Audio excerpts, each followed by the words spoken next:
लोग जो यहाँ मौजूद हैं, आपके हम कुछ सवाल लेने की कोशिश करेंगे। 30 मिनट का वक्त हमने उसके लिए तय कर रखा है। इस तरह से ये 2 घंटे की बहस पूरी होगी। 2-3 बुनियादी बातें हैं जिनका हमें ध्यान रखना है। किसी भी किस्म की नारेबाजी में हमें शरीक नहीं होना है। ये हल्ला गुल्ला नहीं है, क्योंकि पूरी दुनिया देख रही है, तो एक नज़ीर कायम करनी है, एक उदाहरण लोगों के सामने रखना है कि पढ़े लिखे लोग इत्तेफाकी और नाइत्तेफाकी रखते हुए भी, एक दूसरे से सहमति और असहमति रखते हुए भी बात कह सकते हैं। यहाँ पर मेरे JNU के प्रोफेसर बैठे हैं, पुरुषोत्तम अग्रवाल जी, जिन्होंने हमें क्लास में सिखाया है कि सहमति का साहस और असहमति का विवेक, और इसका ठीक उलट भी, ये बड़ा ज़रूरी है। दूसरी बात, ये किसी एक धर्म के बारे में बहस नहीं है, ये बात सबको स्पष्ट होनी चाहिए। किसी धर्म को महान बताने या किसी धर्म को कमतर बताने की ये बहस नहीं है।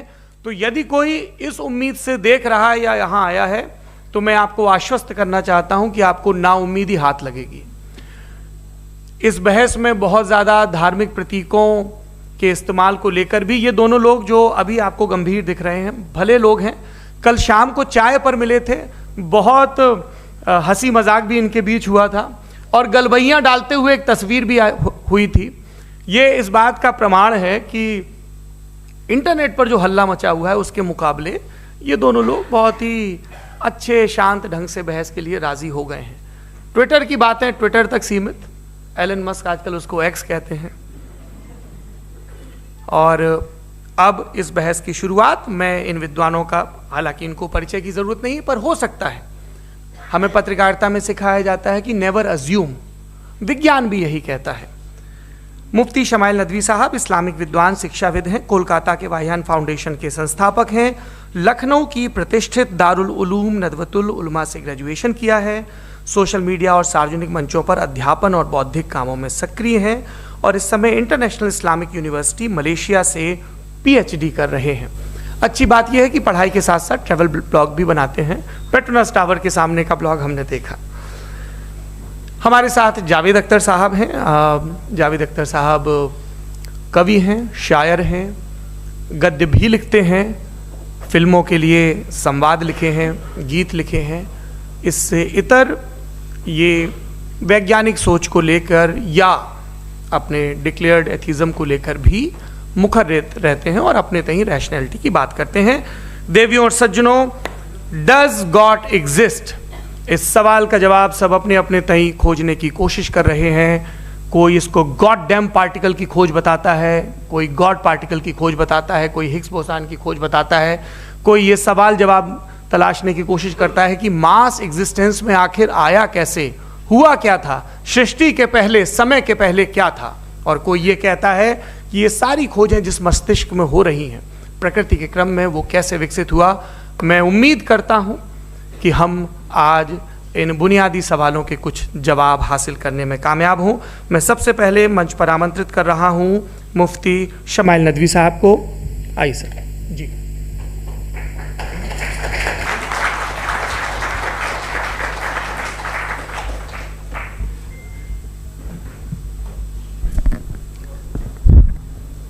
एक आखिरी गुजारिश, आप बोलना शुरू करें, आप लोग प्लीज अपने फोन फ्लाइट मोड पे या साइलेंट मोड पे रखें। एक बार चेक कर लें, कई बार बेध्यानी हो जाती है।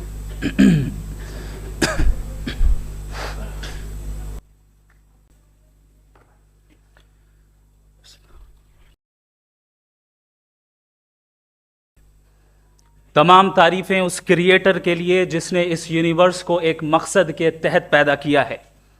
रिस्पेक्टेड जनाब जावेद अख्तर साहब, मिस्टर सौरभ द्विवेदी और respected audience, thank you all for being here today.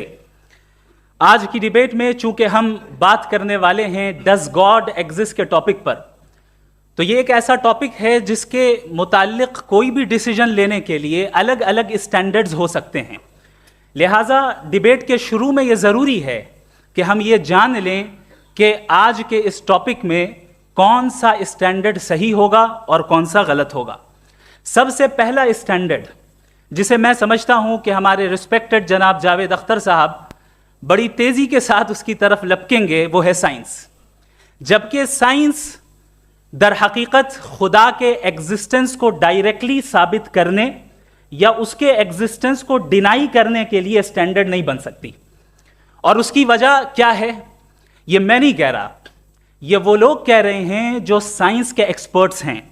National academy of science कहती है science doesn't have the processes to prove और disprove the existence of God. Why? क्योंकि साइंस का ताल्लुक एम्पेरिकल एविडेंस से है, और एम्पेरिकल एविडेंसेस का ताल्लुक हमारे नेचुरल और फिजिकल वर्ल्ड से है, जबकि गॉड नॉन फिजिकल और सुपर नेचुरल रियलिटी है। लिहाजा नॉन फिजिकल रियलिटी को आप उस टूल के साथ नहीं चेक कर सकते जिसका काम फिजिकल रियलिटी को तलाश करना है। लिहाजा आज इस डिबेट में गॉड की एग्जिस्टेंस को साबित करने या उसे डिनाई करने में साइंटिफिक एविडेंस को एक्सेप्ट नहीं किया जाएगा। दूसरा स्टैंडर्ड हो सकता है रेविलेशन, कि रेविलेशन के जरिए हम यह साबित करें कि गॉड एग्जिस्ट करता है या नहीं। लेकिन यह स्टैंडर्ड भी आज इररेलेवेंट है। क्यों? क्योंकि रेविलेशन मेरे नजदीक सोर्स ऑफ नॉलेज है, वैलिड सोर्स ऑफ नॉलेज है, लेकिन हमारे जावेद अख्तर साहब के नजदीक यह वैलिड सोर्स ऑफ नॉलेज नहीं है। लिहाजा आज की डिबेट में मैं एक भी एविडेंस किसी भी मजहबी स्क्रिप्चर से नहीं दूंगा, ताकि जावेद अख्तर साहब के लिए वो अनएक्सेप्टेबल ना हो। तीसरा जो मेयार हो सकता है वो है ऑब्जर्वेशन, कि भाई कोई कहे कि हमें खुदा दिखाओ, अगर है तो दिखाओ, या ये कि खुदा के एग्जिस्टेंस पर एम्पेरिकल एविडेंस दो, तो ये है दर हकीकत गलत टूल का इस्तेमाल करना। ये ऐसा ही है कि जावेद साहब मुझसे ये मुतालबा करें कि मुफ्ती साहब आप मेटल डिटेक्टर के जरिए प्लास्टिक डिटेक्ट करके दिखाएं। अब चूंकि प्लास्टिक डिटेक्ट नहीं हो पा रही है, लिहाजा plastic does not exist. No, you are using the wrong tool. इस टूल से प्लास्टिक को डिटेक्ट नहीं किया जाता। लिहाजा मैं समझता हूं कि गॉड के एग्जिस्टेंस पर एम्पेरिकल एविडेंस का मुतालबा करना एक बचकाना मुतालबा है, और हमारे रिस्पेक्टेड जनाब जावेद अख्तर साहब इस स्टेज से अब बहुत आगे निकल चुके हैं। अब बचता है एक ही स्टैंडर्ड, और वो स्टैंडर्ड है अक्ल, लॉजिक, रीजनिंग। और यही वो स्टैंडर्ड है जिसके तहत गॉड की एग्जिस्टेंस को साबित किया जाएगा या गॉड की एग्जिस्टेंस को डिनाई किया जाएगा। लेकिन चूंकि ये बहुत इंपॉर्टेंट और सेंसिटिव टॉपिक है, इसलिए लॉजिकल आर्ग्यूमेंट भी ऐसा होना चाहिए जो डेफिनेटिव हो, इनडेफिनेटिव ना हो, जो 2 और 2 4 की तरह बिल्कुल वाजे हो, जिसे लॉजिकली रिजेक्ट करना पॉसिबल नहीं हो। फॉर एग्जाम्पल हम कहें हमारे रिस्पेक्टेड मिस्टर सौरभ साहब, ये एक इंसान है और तमाम इंसान कॉन्शियस बीइंग है, लिहाजा नतीजा क्या निकला, हमारे सौरभ साहब भी कॉन्शियस बीइंग है। क्या ये इनडेफिनेट आर्ग्यूमेंट है या डेफिनेट आर्ग्यूमेंट है? ये डेफिनेट आर्ग्यूमेंट है।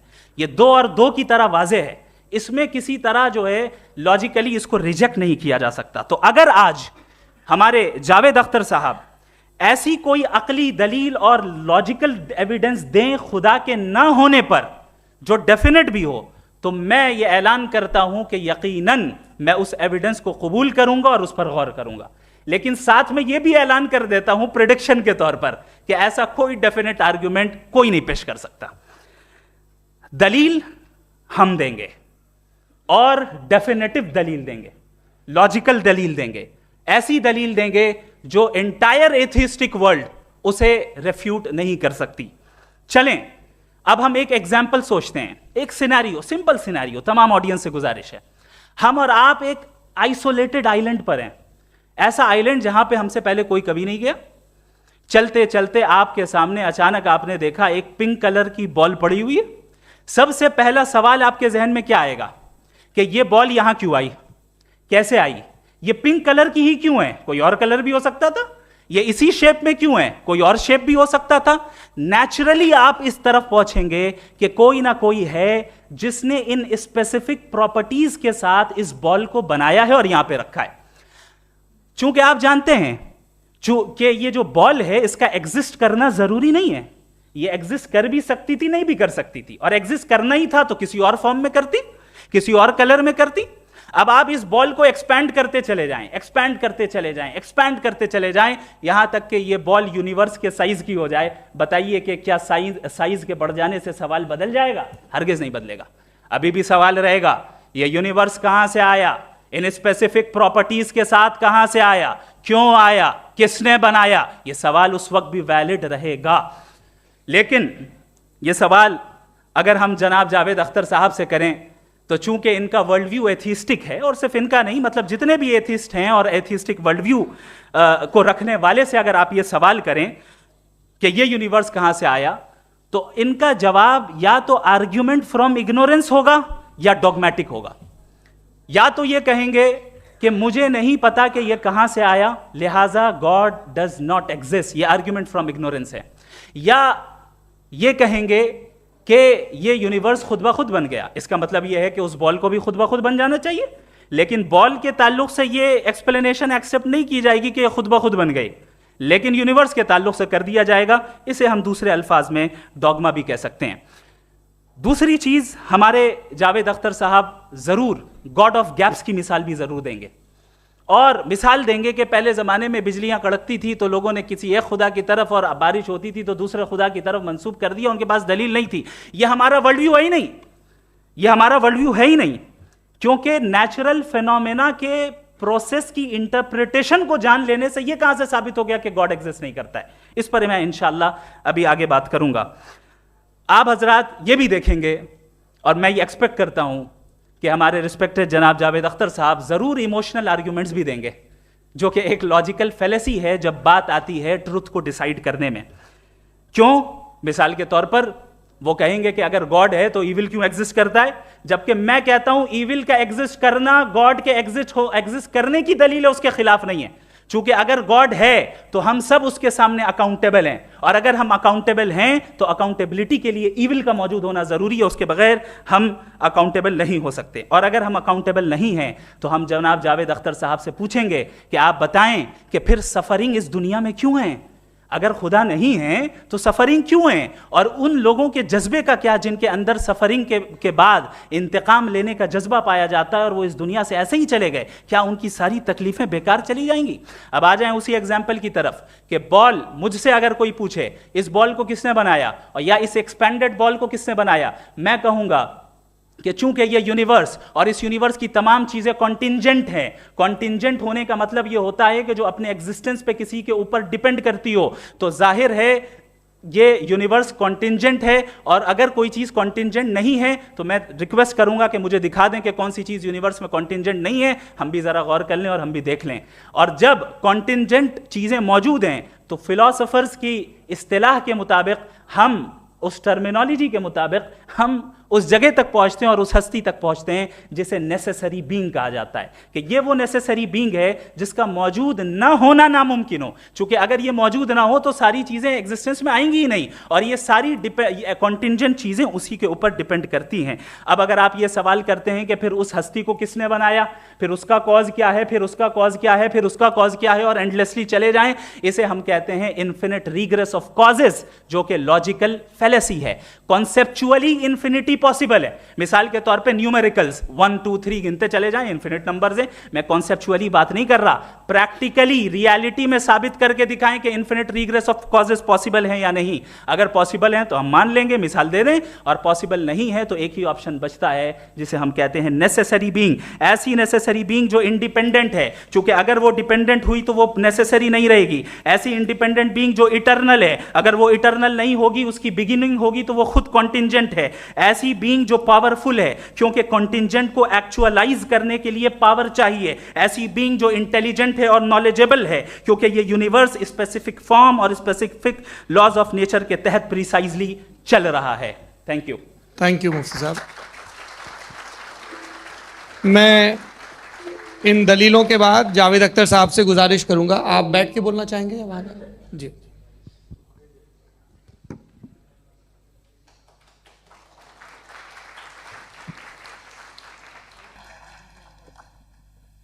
पहले तो मैं मुफ्ती साहब को एक अच्छी खबर देना चाहूँगा कि मेरी नॉलेज साइंस के बारे में बड़ी मामूली है, तो आप फिक्र ना करें उसकी, लेकिन कुछ कॉमन सेंस है मुझ में। देखिए, ये खुदा का तस्वुर कोई नया तस्वुर नहीं है, ये सदियों से रहा है।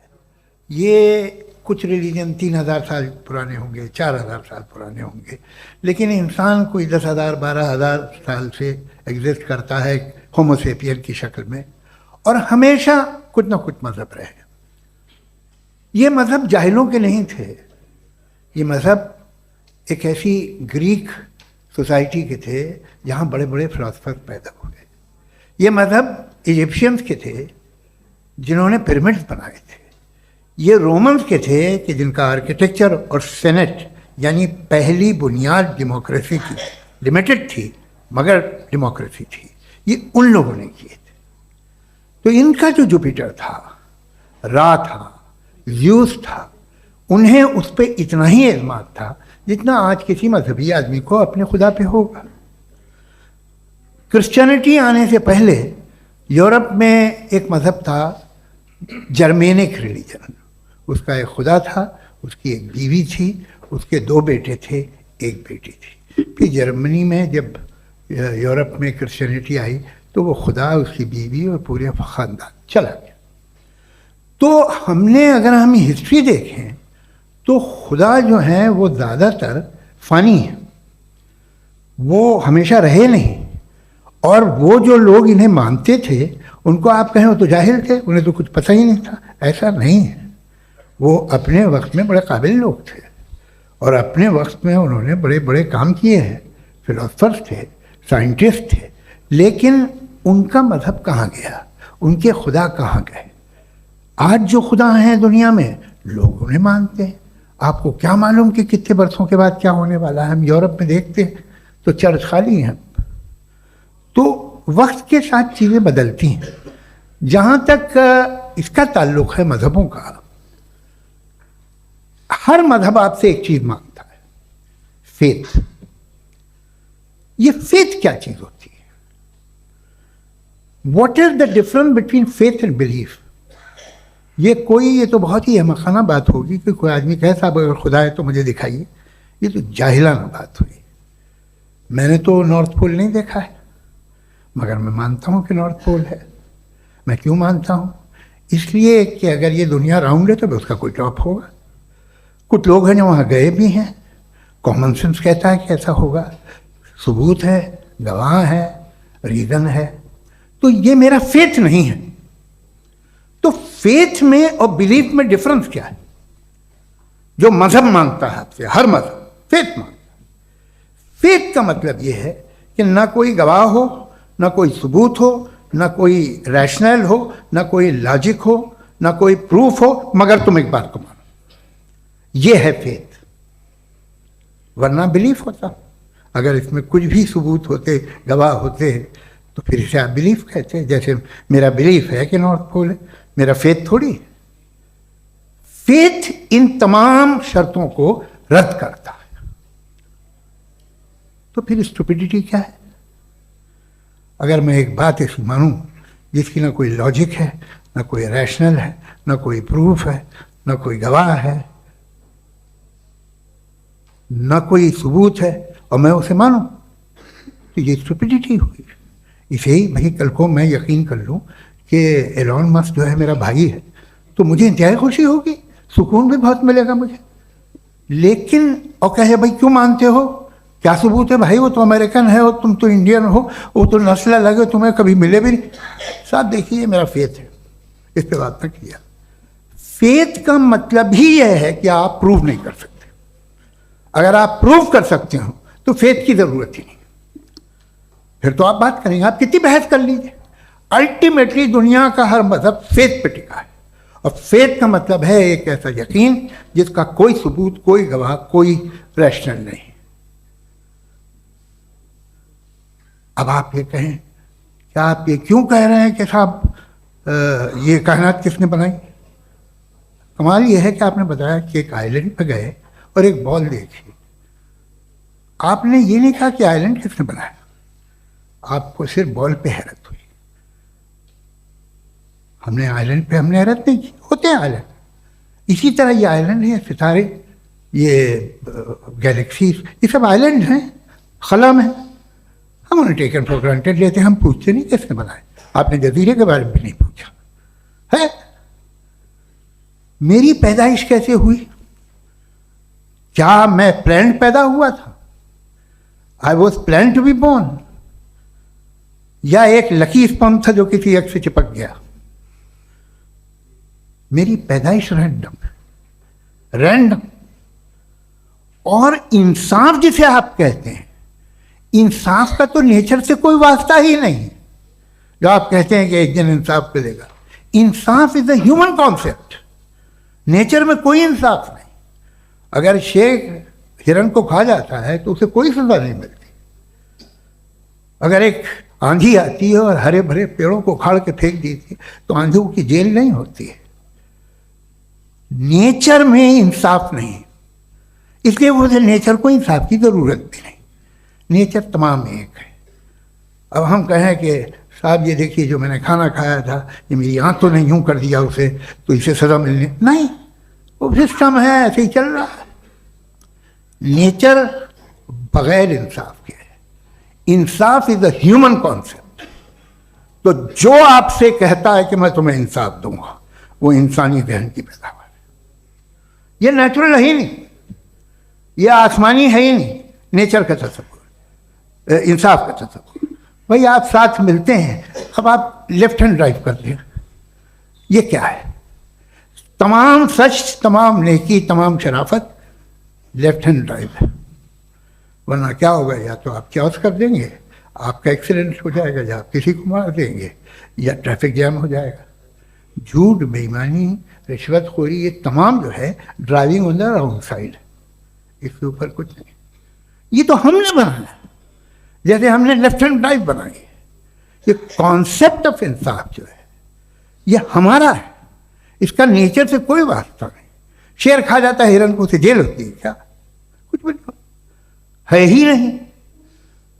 तो ये जो दुनिया के रिलीजन प्रॉमिस करते हैं आपसे इंसाफ, इसी से मालूम होता है कि ये मैनमेड है। ये तसव्वुर कहीं और का है ही नहीं। जो नेचर है, कुछ लोग कहते हैं नेचर ही खुदा है, तो नेचर में तो इंसाफ नहीं कहीं। और आप वादा कर रहे हैं कि तुम्हें मरने के बाद इंसाफ मिलेगा। मुझे अगर मिलेगा तो मैं बहुत खुश होऊंगा, लेकिन मैं यकीन नहीं कर पाता हूं, इसलिए कि मैं फेथ नहीं पैदा कर सकता। The very fact that religions demand faith, इसका मतलब है कि उनके पास जस्टिफिकेशन नहीं है। अच्छा साहब, फिर रिलीजन अगर मॉडरेशन में है, कोई सा भी नहीं, वो आप में कुछ खूबियां भी पैदा करता होगा। देखिए उससे ये फ़ायदा है, वो फ़ायदा है। अल्कोहल जो है वो ज़्यादातर दवाओं में यूज़ होती है, और एक सर्वे किया गया था अमेरिका में कि लॉन्जिटिविटी किन लोगों की है। तो एक तरफ वो लोग थे जो शराब पीते ही नहीं थे, और एक तरफ वो थे जो एक बोतल शराब रोज पीते थे। सबसे ज़्यादा लंबी उम्र उनकी है जो 2 पैग नाप के शराब पीते और खाना खाते हैं। मगर हम शराब को बुरा समझते हैं, मैं भी बुरा समझता हूँ। क्यों? ऐसा होता नहीं। कुछ चीज़ों में आदत होती है कि वो बढ़ती है। आज तक में एक आदमी दूध पीता है, आप 10 साल बाद भी मिलेंगे तो एक ही गिलास पीता होगा। ऐसा नहीं होता, सुबह से दूध पीता रहता है। मिल्कोहलिक मैंने नहीं देखे, अल्कोहलिक होते हैं। ये टेंडेंसी है मजहब की कि वो बढ़ता है, जैसे कैंसर बढ़ता है, जैसे शराब बढ़ती है। कुछ लोग होंगे जो उसे सही तरह से यूज करते। मुझे यकीन है कि हमारे मुफ्ती साहब भी उनमें से एक, इनसे बहुत खुशी हुई मुझे इनसे मिलकर। लेकिन कितने लोग हैं कि आज आप देखते हैं दुनिया में जो तबाहियां हैं, इनमें कितना हाथ है उन लोगों का जो बिलीवर कहते था मजहब ये नहीं कहता, ना कहता होगा, मगर जब ये मजहब पीते हैं तो ऐसे बिहेव करते हैं। थोड़ा सा अगर हो तो शायद बहुत अच्छी बात, लेकिन शराब थोड़ी सी नहीं रहती, उसमें टेंडेंसी है। पहले थोड़ा सा अगर 2-3 कैंसर के सेल हो ना बॉडी में तो आदमी स्लिम रहेगा, लेकिन वो 2-3 सेल नहीं रहते, वो मल्टीप्लाई होते हैं। जावेद साहब, टाइम पूरा हो गया। टाइम हो गया तो बस बात खत्म हो गई। अच्छा, मुझे कुछ और कहने को था भी नहीं। जी, मैं पहले जवाबी दौर के लिए इनवाइट कर रहा हूं मुफ्ती साहब को। Your rebuttal round 1, you have 7 minutes.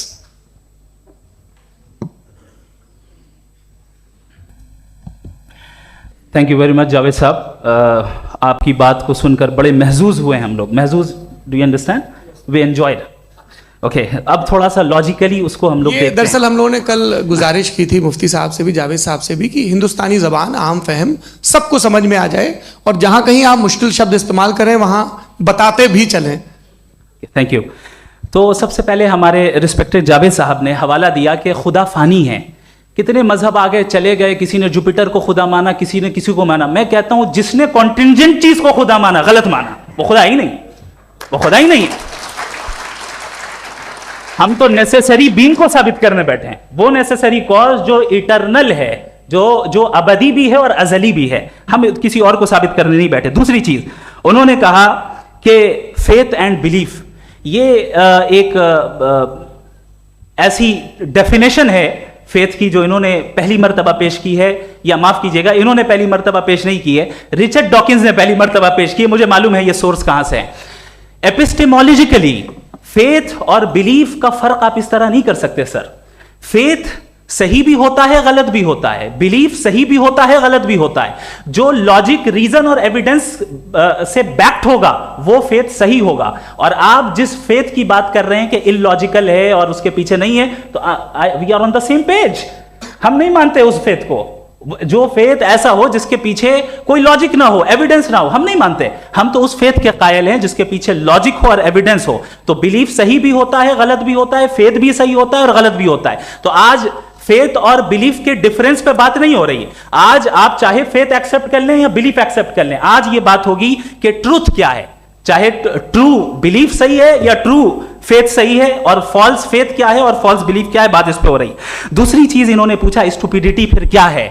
अगर फेथ रिलीजन स्टुपिडिटी नहीं है तो और क्या है? चूंकि फेथ का मुतालबा करते हैं तो स्टुपिडिटी क्या है? मैं कहता हूं स्टुपिडिटी एथिज्म है। उसकी वजह यह है कि आप एक सड़क पे जा रहे हो और आप किसी गार्डन में जाएं और देखें वहां लिखा है फूलों के साथ, I love Javed Akhtar, and I really do, I love you sir. So जब आप वहां पर पहुंचे तो वहां पहुंचकर अब ये बताएं, क्या आप ये कहेंगे wow what a natural selection? ये क्या नेचुरल सिलेक्शन है? नहीं, ये प्रिसाइजली डिजाइंड है, इसके पीछे डिजाइनर है। लिहाजा अगर कोई एक ऐसी कॉमन सेंस की बात को कबूल नहीं कर रहा है कि यूनिवर्स जो इतने प्रिसाइजली काम कर रहा है, हम कह दें कि खुद ब खुद बन गई, मैं समझता हूं इससे बड़ी स्टुपिडिटी और कुछ नहीं है। ये रैशनल चीज है। फिर हमारे सर ने कहा कि आपने बॉल पे फोकस किया, आइलैंड पे फोकस नहीं किया। अरे आइलैंड को किसने बनाया यही समझाने के लिए तो बॉल की मिसाल दे रहा हूं। और बॉल भी कॉन्टिंजेंट है, आइलैंड भी कॉन्टिंजेंट है, दोनों नेसेसरी बीइंग का मुतालबा करते हैं। आगे इन्होंने कहा कि नेचर में कोई इंसाफ नहीं है। हम डिसाइड करते हैं कि मोरालिटी क्या होती है, इंसाफ क्या होता है। हम डिसाइड करते हैं, जैसे ड्राइविंग सीट में ट्रैफिक वाला, ये तो किसी खुदा ने नहीं कहा, ये है, इसे कहते हैं फॉल्स इक्विवेलेंस। ये एक लॉजिकल फेलेसी है। आपने जो है मिसाल दी ड्राइविंग की और ट्रैफिक की, ये सब्जेक्टिव मोरालिटी है। आप सब्जेक्टिव मोरालिटी को मिसाल बनाकर ऑब्जेक्टिव मोरालिटी के ऊपर नहीं थोप सकते। इंसाफ की ऑब्जेक्टिव मोरालिटी है। अगर आप ये कहते हैं कि नेचर में इंसाफ नहीं है, तो इंसाफ का न होना ये नेचुरल हुआ, तो फिर नेचर को नेचर रहने दे। क्यों हम इतना स्ट्राइव कर रहे हैं दुनिया में इंसाफ लाने के लिए? ये तो इलॉजिकल बात है, इरैशनल बात है। इसलिए बहुत सी चीजें ऐसी हैं जो ऑब्जेक्टिवली जो है इविल या गुड हैं, और बहुत सी चीजें ऐसी हैं जो सब्जेक्टिवली हैं। सब्जेक्टिवली जो मोरल होता है या इमोरल होता है, उसको हम सोशल कंसेंसस से या पर्सनल प्रेफरेंस से डिसाइड करते हैं। लेकिन जो ऑब्जेक्टिव मोरालिटी है, जिसमें इंसाफ आया, जो इन्होंने बार बार रिपीट किया, ये ऑब्जेक्टिव है, सब्जेक्टिव नहीं है। अगर आप कहते हैं ये सब्जेक्टिव है, तो मेरा सवाल आपसे ये है, क्या सोशल कंसेंसस के जरिए अगर जुल्म को सही करार दे दिया जाएगा तो आप जुल्म को जस्टिफाई करेंगे? दूसरी चीज इन्होंने ये कहा कि 2 पैक शराब पी लें तो वो उतने पे नहीं रहता, बढ़ जाता है। यही मामला मजहब के साथ है। 2 पैक आप पी लें, बढ़ेगा। तो ये एक ऐसी मिसाल है, इसको कहीं भी फिट कर लें कि आप एथिज्म पे जब फिट करें, जब आप 2 पैक एथिज्म का लेंगे ना, तो वो बढ़ बढ़ के नॉर्थ कोरिया बनेगा। Thank you.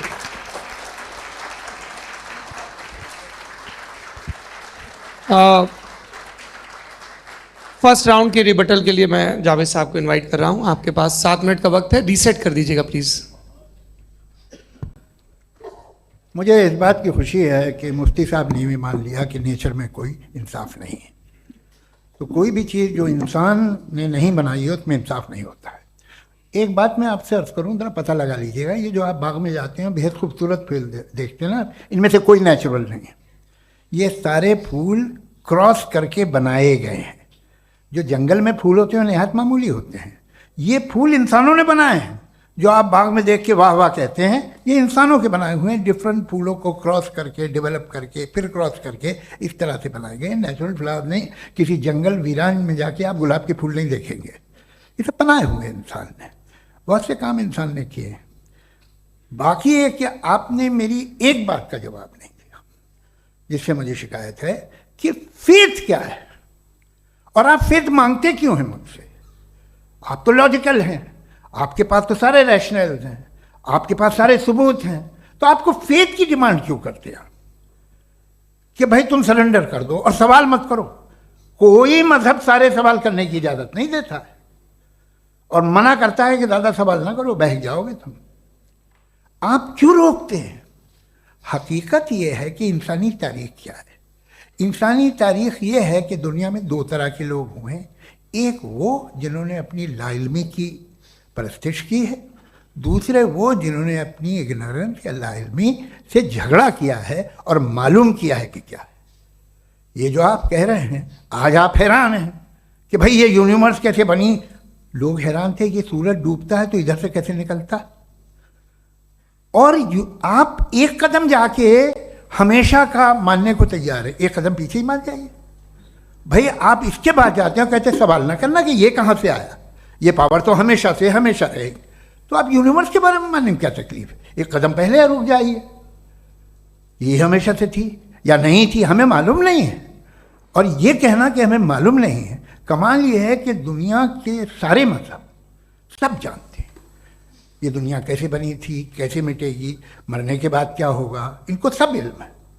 इनको किसी को डायनासोर होते थे पहले ये नहीं पता था, किसी को नहीं।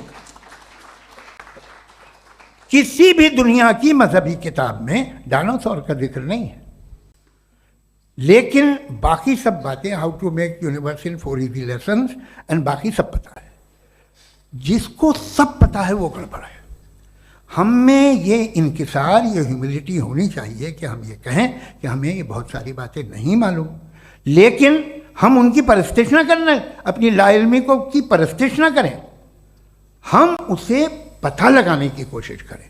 जिस दुनिया में आप बैठे हैं सर, ये हॉल जो है, ये इलेक्ट्रिसिटी जो है, ये माइक जो है, जिस हवाई जहाज से आप आए थे, वो जिस कार से आप यहाँ आए हैं, ये सब उन लोगों की बनाई हुई है जिन्होंने सवाल किए थे।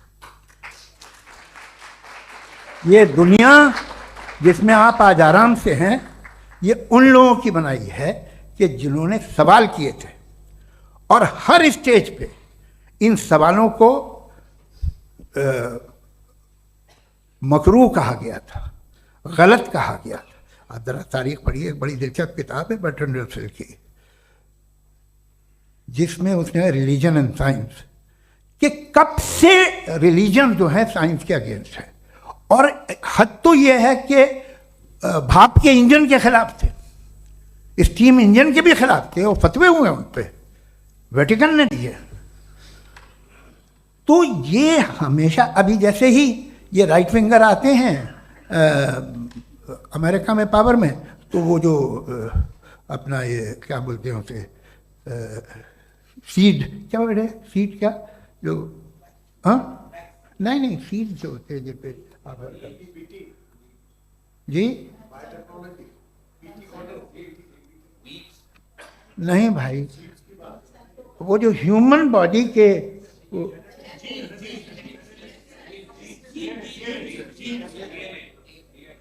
उस पर रिसर्च बंद हो जाती है, रिपब्लिकन नहीं करने देते। अरे भाई इतना डर क्या है तुम्हें? एक जमाने में बहुत नाराज थे ये सारे मजहबी लोग कि ये इंसान तो इंसान बनाने की कोशिश कर रहा है। आपको क्या तकलीफ भाई, बना ले तो बना लेने दो, ये खौफ क्या है? और ये सब आज जो आप कह रहे हैं नामुमकिन है, ये कैसे हुआ? मुझे एक किस्सा याद आता है। जब मैं 6ठी क्लास में था तो मैं मैथमेटिक्स में बहुत वीक था, तो एक टीचर रख दिया गया, उसने 1 2 3 4 5 6 7 को सिखा दिया मुझे। वो दिन मैं भूल नहीं सकता हूँ मुफ्ती साहब, जिस दिन उसने ये बताया कि 1/2 क्या होता है और 3/4 क्या होता है, मुझे ऐसा लगा कि मेरा सर बीच से फट जाएगा। यह आदमी कह रहा है कि जो दीवार के अंदर जाओ वॉक करते हुए। आज हंसता हूं मैं इस बात पे। तो आज जो बातें आपके जहन से बिल्कुल परे हैं और आप हैरान होते उन्हें देख के, एक वक्त आएगा कि मामूली लगेंगे। और हुआ है, आपकी इंसानी तारीख ही है। इतनी जल्दी सारे फैसले आप मत कर लीजिए, थोड़ा ये ह्यूमिलिटी रखिए कि भाई ये हमें नहीं मालूम। ये कहने में क्या आ रहा है? ये यूनिवर्स कहाँ तक फैली, ये कब से है और कब तक रहेगी, हमें नहीं मालूम। आपने फैसला कर लिया कब बनी। ये आपके हिसाब से कोई 14 बिलियन ईयर्स बनी जो समझा जाता है। उससे पहले हजारों करोड़ों अरबों साल तक खुदा बैठा क्या कर रहा था? खामोश बैठा था, ऐसे ही जमाइयाँ ले रहा था। फिर उसे आइडिया आया, यार एक काम करते, वक्त अच्छा गुजर जाएगा, यूनिवर्स बनाते। सोचिए, वो तो हमेशा से है ना, मगर यूनिवर्स हमेशा से नहीं है, ये तो बनाई गई है। और उससे पहले क्या था, इनका क्या काम था? कैसी बात है, ये बड़ा आसान है। जो बात हमें आज धीरे धीरे पता चली है, बरसों 2000 और 2500 साल पहले आपको किसी ने बता दिया कि क्या था, आप मान गए, और तब से वही मान रहे हैं जो 2500 साल पहले कहा गया था। सब कुछ बदल गया है, सॉल्व हो रही हैं चीज़ें। अभी साइंस बिल्कुल दावा नहीं करती, या कोई फिलोसफर ये दावा नहीं करता कि हमें सब मालूम, बल्कि वो कहता है कि हमें जितना मालूम होता है उससे ये मालूम होता है कि हमें कितना कम मालूम। तो हम अपनी जहालत से लड़े, उसकी परस्तिश न करें। जी, time. Thank you so much. मैं तर्कों की श्रृंखला में राउंड 2 के लिए मुफ्ती साहब को आमंत्रित कर रहा हूं। आपके पास एक बार फिर से 7 मिनट का वक्त है। शुक्रिया। जनाब जावेद अख्तर साहब कई मर्तबा दोहरा रहे हैं कि फेथ का मतलब बताइए, फेथ का मतलब बताइए। मैंने बता दिया, फेथ सही भी होता है, गलत भी होता है। और आज हम फेथ पे बात नहीं कर रहे, हम ट्रुथ और डज गॉड एग्जिस्ट पे बात कर रहे हैं।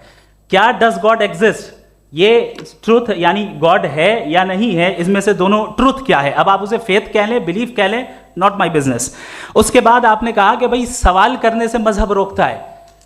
मैं कहता हूं जो रोकता है वो रोकता होगा, मैं नहीं रोकता, बल्कि सवाल करें, सवाल करना चाहिए। सवाल कर करके तो हम आगे बढ़ते हैं, तरक्की करते हैं, और इसीलिए मैं आज यहां पे आया हूं। लेकिन सवाल सिर्फ खुदा से नहीं होगा, आपसे भी होगा।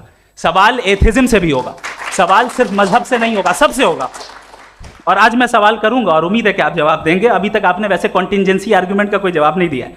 चलें, आपने कहा यूनिवर्स के बारे में इटर्नल क्यों नहीं बोल देते। ये चूंकि लॉजिकली पॉसिबल ही नहीं है कि यूनिवर्स इटर्नल हो।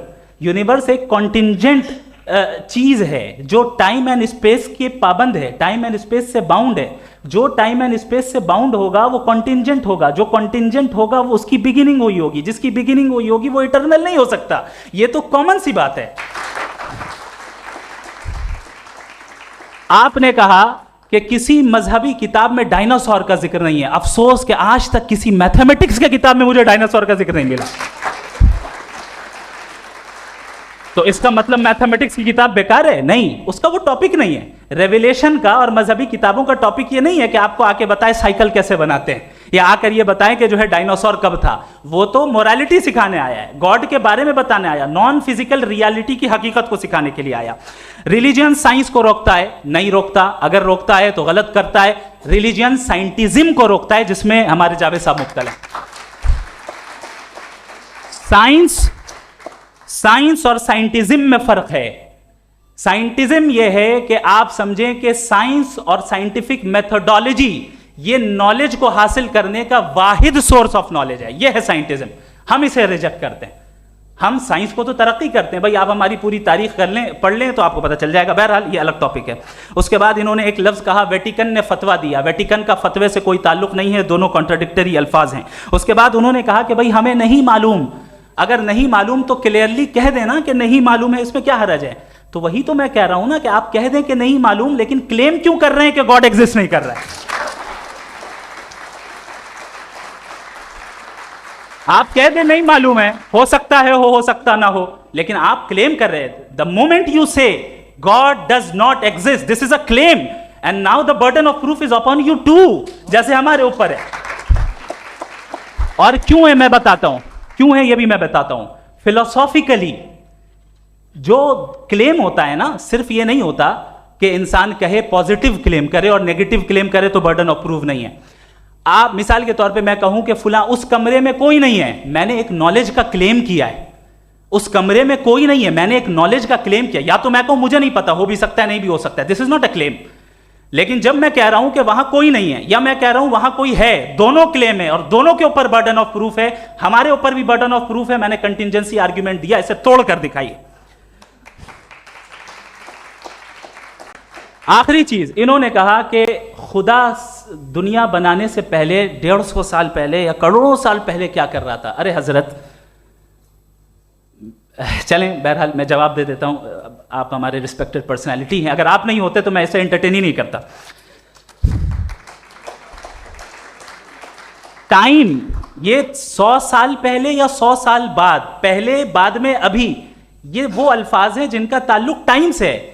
टाइम शुरू ही हुआ है यूनिवर्स की बिगिनिंग के बाद, तो उसके पहले खुदा क्या कर रहा था, सवाल इलॉजिकल है, ये फेलेसी है। यानी आप ये कह रहे हैं कि यूनिवर्स के बनने से पहले खुदा क्या कर रहा था, टाइम के बनने से पहले, पहले का ताल्लुक टाइम से, टाइम उस वक्त था ही नहीं, तो ये सवाल ही इनवैलिड है खुदा के ताल्लुक से। दूसरी चीज, आर्ग्यूमेंट ऑफ कंटिजेंसी जो मैंने आपके सामने पेश की है, आपने बार बार ये प्रूफ किया और ये कह रहे हैं कि गॉड ऑफ गैप्स। देखिए पहले नहीं मालूम था, साइंस ने कर दिया। सिंपल की मिसाल से मैं समझा देता हूं। जिस गैप्स की आप बात कर रहे हैं ना, साइंस उन गैप्स को जिन चीज के जरिए भी प्रूव करेगा वो कॉन्टिजेंट ही होगा, अब चाहे वो फोर्स हो, मैटर हो या एनर्जी हो। लिहाजा सवाल हमारा उस वक्त भी वैलिड होगा जब तक कि आप नेसेसरी बीइंग पे ना आ जाएं, और इन्फिनिट रिगरेस पॉसिबल नहीं है of causes in practical world, तो जाहिर है कहीं रुकना पड़ेगा, जहां रुकेंगे वही खुदा है। दूसरी चीज, आपने ये कहा, क्या कह रहा था मैं, किस पॉइंट को? What? Oh no, after that. Just now. हाँ, जहां रुकेंगे वही खुदा है। बहरहाल, तो टाइम का जिक्र हो गया, गॉड ऑफ गैप, सॉरी, या इसकी एक मिसाल आप ले लें। एक कार है, एक साहब ने देखा कि भाई कार जो है उसके व्हील्स कितने अच्छे लगे हुए हैं सही जगह पे, स्टीयरिंग जो है कितने अच्छे जगह पे लगी हुई है, और सीट्स कितने वेल डिजाइंड है, कितनी प्रिसाइजली ये कार काम कर रही है, तो जरूर कोई ना कोई इसे क्रिएट किया है, किसी ने क्रिएट किया है। अब जावेद साहब आए और कहे अरे जनाब बोनेट खोलिए, इसमें इंजन है, इंजन इस कार को चला रहा है, hence prove no one has created the car. This is illogical, this is irrational. आपने इंजन के जरिए उस गैप को तो साबित किया, लेकिन क्या उससे कार की जो क्रिएशन है और उसका जो क्रिएटर है ये इम्पॉसिबल हो जाए, ऐसा पॉसिबल है? उसका सवाल खत्म हो जाए, ऐसा पॉसिबल है? नहीं। आपने गैप्स को फिल करके, कॉन्टिंजेंट चीजों से गैप्स को फिल करके हमारे ऑब्जर्वेशन को और ब्रॉड कर दिया।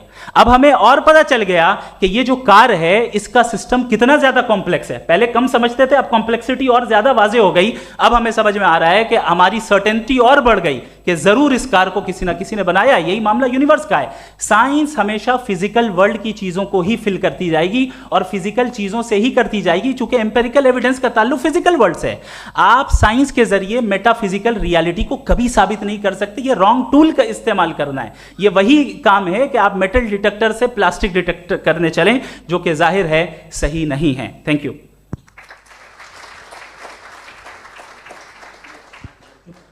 जी, ये आर्ग्यूमेंट का राउंड 2 है। हाँ। 7 मिनट है। पहले तो मैं आपसे अर्ज करूं कि आपने कहा कि जब कायनात ही नहीं थी तो वक्त भी नहीं था, कुछ भी नहीं था। कैसे नहीं था? खुदा था, एक एग्जिस्टेंस तो था ना खुदा का। तो जब खुदा था तो वक्त भी होगा। ऐसा नहीं है कि कुछ भी नहीं था, खुदा था। अच्छा, बाकी एक आपने कहा साहब आप साबित कीजिए, आपके पास भी लॉजिक है, मेरे पास भी लॉजिक है। आप मेरा जिम्मेदारी नहीं है साबित करना कि खुदा है। बर्टन रसल ने बड़ी अच्छी बात कही।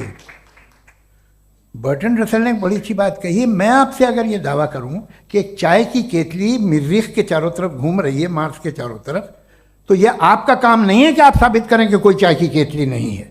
ये मेरा काम है, मैंने दावा किया है। ये दावा तो मजहबी लोग करते हैं कि खुदा है, मैं क्यों साबित करूं कि नहीं है? जब तक आप मुझे कन्विंस नहीं कर देंगे मैं नहीं मानूंगा। आपकी जिम्मेदारी है, मेरी जिम्मेदारी नहीं है। दोयम ये कि ये जो आप कह रहे हैं जो गैप्स हैं, ये गैप जब जब किसी मजहब को चैलेंज करते हैं, जब ऐसा कोई बात आती है तो हंगामा हो जाता है कि जब वो चैलेंज करें किसी फेथ को। ये तमाम साइंस जो है इसे मुख्तलिफ जगहों पे मुख्तलिफ वक्तों में मजहब ने रोकने की कोशिश की है। ये किताब है religion and science Burton Russell की, पढ़िएगा, अच्छी लगेगी आपको। तारीख ही है साइंस, मजहब की साइंस से उसका यही रिश्ता है।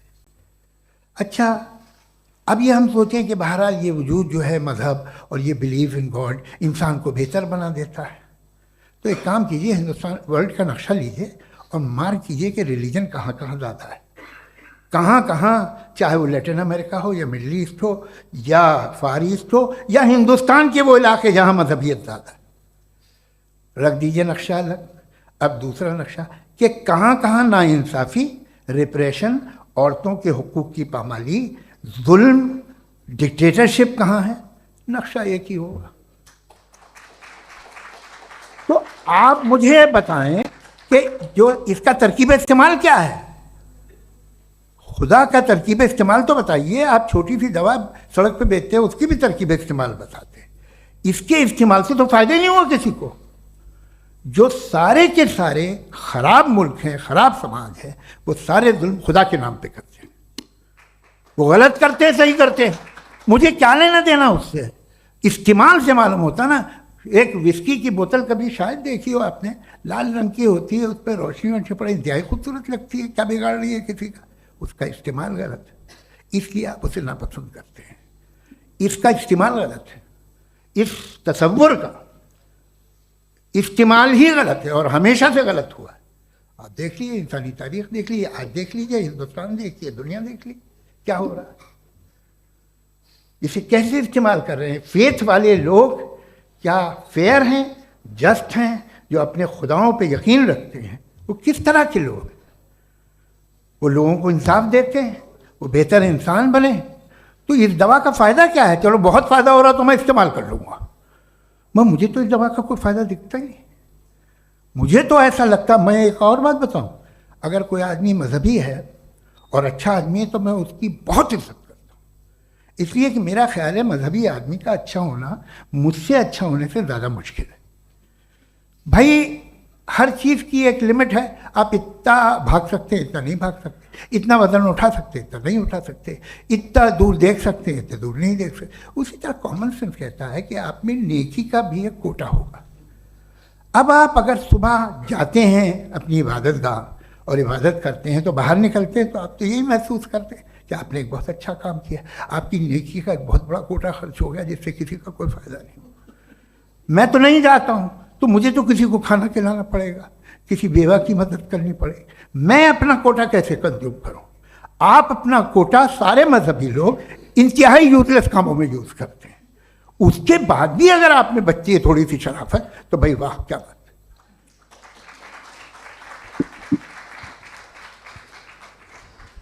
एक तो मुझे ये बात बहुत अच्छी लग रही है कि दोनों ही विद्वान समय को मानते हैं और बहुत समय से अपनी दलीलें और बाज दफ़ा समय से पहले अपनी तकरीरें पूरी करके अपनी अपनी कुर्सी पर बैठ रहे हैं। ये इस आर्ग्यूमेंट का राउंड 2 पूरा हुआ।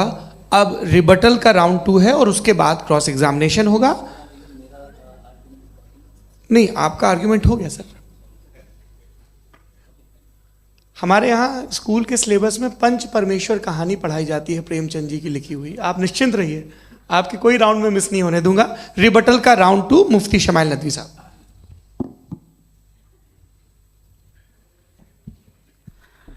असल में जो हकीकी प्रॉब्लम है, असल प्रॉब्लम है, वो ये है कि जावेद साहब के पास कॉन्सेप्ट ऑफ गॉड क्लियर नहीं है। इन्होंने कहा कि कायनात से पहले खुदा तो था, तब भी तो टाइम होगा। ये टाइम कायनात का हिस्सा है। हम खुदा, उस खुदा को मानते हैं, नेसेसरी बीइंग का टाइमलेस होना जरूरी है, चूंकि वो टाइम का क्रिएटर है। जब उसने टाइम को क्रिएट किया तो वो खुद टाइम पे कैसे होगा? उसने जब स्पेस को क्रिएट किया तो खुद स्पेस में कैसे होगा? अगर वो टाइम एंड स्पेस को पहले से ही उसका पाबंद है तो फिर किस चीज को उसने क्रिएट किया? लिहाजा ये सवाल गलत है कि खुदा था तो टाइम होगा, बिल्कुल नहीं। टाइम के पाबंद हम है, खुदा नहीं है। हम फिजिकल वर्ल्ड से ताल्लुक रखते हैं, वो मेटाफिजिकल रियलिटी है।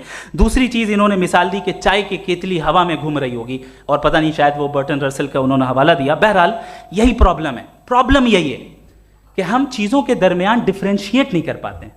ये जो आपने मिसाल दी ये इमेजिनेशन है, और मैं जो साबित कर रहा हूं वो लॉजिकल नेसेसिटी है। आप इमेजिन करने आए तो कुछ भी करें, जुपिटर में पिंक एलिफेंट होगा, यूनिकॉर्न होगा, करें, उससे कायनात पे क्या फर्क पड़ता है? उससे आप लॉजिकल नेसेसिटी साबित नहीं कर सकते। मैं तो उस प्राइम कॉज की बात कर रहा हूं, उस नेसेसरी बीइंग की बात कर रहा हूं जिसके बगैर इस कायनात का एग्जिस्टेंस मुमकिन नहीं है। दूसरी चीज, मजहब को साइंस चैलेंज करती है वगैरह वगैरह, ये हमारा टॉपिक ही नहीं है। मैं इस पर बात करूंगा तो फिर मेरा वक्त चला जाएगा। मजहब के ऊपर चूंकि हमारी डिस्कशन नहीं है, साइंस को मजहब और बिलखुसूस मैं और हमारा वर्ल्ड व्यू कम अज कम साइंस को पीछे नहीं करता है, साइंटिज्म की मजम्मत करता है। इसकी वजाहत मैंने पहले कर दी। दूसरी चीज इन्होंने कहा वर्ल्ड का नक्शा लीजिए, वर्ल्ड मैप लीजिए, दो अलग अलग जगह की। हजरत मैंने ये होमवर्क किया था, और मैंने मिडिल ईस्ट का एक नक्शा लिया और यूरोप का एक नक्शा लिया, ये मजहबी इलाका और ये लिबरल और एथीस्ट इलाका।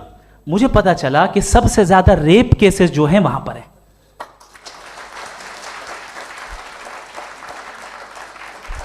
मुझे ये पता चला यूएन की रिपोर्ट के मुताबिक, मैं ये अपने घर से नहीं लेके आ रहा, कि जो वर्किंग वुमेन है यूरोपियन कंट्रीज में, उसमें 81% वुमेन सेक्सुअल हैरेसमेंट का वर्क में शुमार हो रही है। ये मिडिल ईस्ट में नहीं हो रहा है, वो मजहबी लोग हैं इसलिए नहीं हो रहा है। दूसरी चीज आपने ये कहा कि मजहबी आदमी का अच्छा होना हमारे अच्छे होने से बहुत मुश्किल है, बहुत मुश्किल है। तो इसका मतलब यह है कि गॉड के अलावा आपके पास अच्छे और बुरे का कोई स्टैंडर्ड है। मैं चाहूंगा कि कन्वर्सेशनल स्टाइल वाली डिस्कशन और सेगमेंट पे इसी पे बात कर लेते हैं। Thank you very much.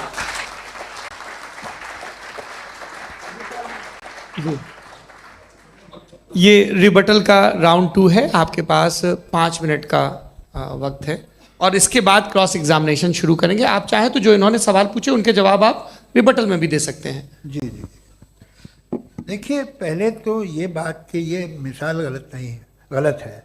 इन्होंने पहले ही हमको डिसार्म कर दिया। कह लिया अकल से मामला सॉल्व नहीं हो सकता, लॉजिक से आप पहुंच नहीं सकते। ये एक मेटाफिजिकल चीज़ है। मेटाफिजिकल अजीब सा लफ्ज़ है, ठीक से किसी को माने नहीं मालूम इसके, तो ऐसा लगता है कुछ बड़ी चीज़ है। अरे भाई क्या होता है मेटाफिजिकल, बताओ, खड़ी हो। ये एक लफ्ज़ है जो कहीं भी इस्तेमाल हो जाता है।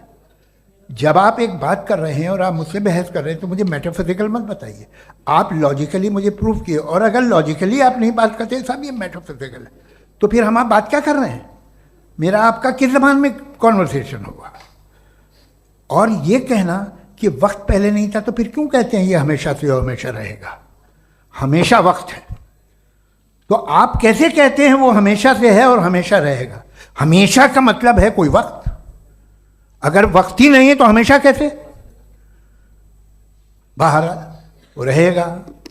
अब मैं ये देखता हूँ, आपने कहा ना कि वहाँ रेप ज़्यादा होते हैं, तो हम एक बात देखते हैं, ये दुनिया जिस पे वो कादर मुतलक है, जिसकी मर्जी के बगैर पत्ता भी नहीं हिलता, ओमनीपोटेंट है, ये दुनिया चल कैसे रही है? और इस दुनिया का हाल क्या है? 45,000 बच्चे जो 10 साल की उम्र से कम थे वो गाजा में मरे। भूख से काला हांडी में बच्चे मरते हैं और डिप्थेरिया से मरते हैं। डिप्थेरिया अजीब मर्ज है, गले में जाली बनना शुरू होती है, बच्चा नीला हो जाता है, गरीब का बच्चा, इसलिए कि उपास इलाज नहीं। ये कादर मुतलक है, जो चाहे कर दे। इससे आप दुआएं मांगते हैं हमारी, ये काम कर दे वो कर दे, तो इसका मतलब डे टू डे लाइफ में वो इंटरफेयर करता है और ये देख रहा है वो। अगर वो वाकई भी है फॉर डिस्कशन सेक, तो मैं जब दुनिया देखता हूँ तो मेरे दिल में उसके लिए कोई इज्जत नहीं पैदा होती।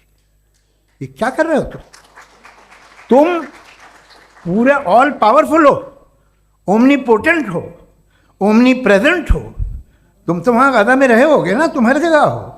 तुम देख रहे थे कि बच्चे की कैसे धज्जियाँ उड़ रही, तुम देख रहे थे और तुम चाहते हो मैं तुम्हारी परस्तिश करूँगा, तुम हो भी। अरे यार, इसके अच्छे तो हमारे चीफ प्राइम मिनिस्टर हैं, कुछ तो ख्याल करते हैं। क्या बात है, आप किसकी इबादत कर रहे हैं? अगर वो है भी, ये दुनिया नाइंसाफी से, जुल्म से, जबर से, तशद्दुद से भरी हुई, और आप ये मत कहिएगा कि वो देख रहा है और वो बताएगा एक दिन। अगर वो देख रहा है और इंटरफेयर नहीं करता तो आप दुआ क्यों मांगते? आप कहते हैं मेरा ये काम करा दे, इसके मतलब है वो दखल दे सकता है, वो आपको नौकरी दिलवा सकता है, भले दूसरे आदमी को न मिले, मगर आपका काम कर देगा चूंकि आपने दुआ मांगी है। तो जब वो आपको नौकरी दिला सकता है, लड़की की शादी कर सकता है, बेटे को ग्रीन कार्ड दिलवा सकता है, तो कम से कम ये जो मर रहे हैं बच्चे, इनको रोक दे, कुछ तो करे। मुझे तो दुनिया में, इस दुनिया का कोई मालिक है, इसका ओमनीपोटेंट कोई रूलर है, और ये दुनिया ऐसी चल रही है। मैं तो चाहूँगा कि भाई ना हो, अगर हो तो बड़ी शर्मिंदगी की बात है। शुक्रिया।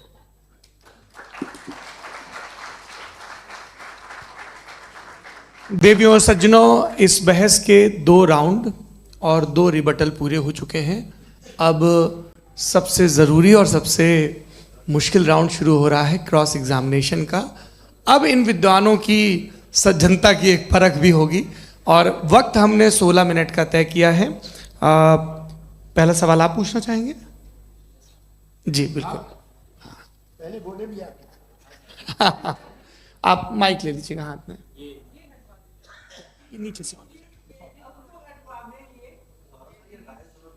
जी मैं बोलता हूँ, ये डायस हटा सकते हैं क्या हम थोड़ा क्विकली? डायस पीछे कर दीजिए बस थोड़ा सा, है, ताकि ये जो दाएं बाएं लोग बैठे हैं, इसे हटा ही दीजिए। अब हम वहां तो जाने वाले नहीं, आराम से आराम से दोनों तरफ से हटा दीजिए।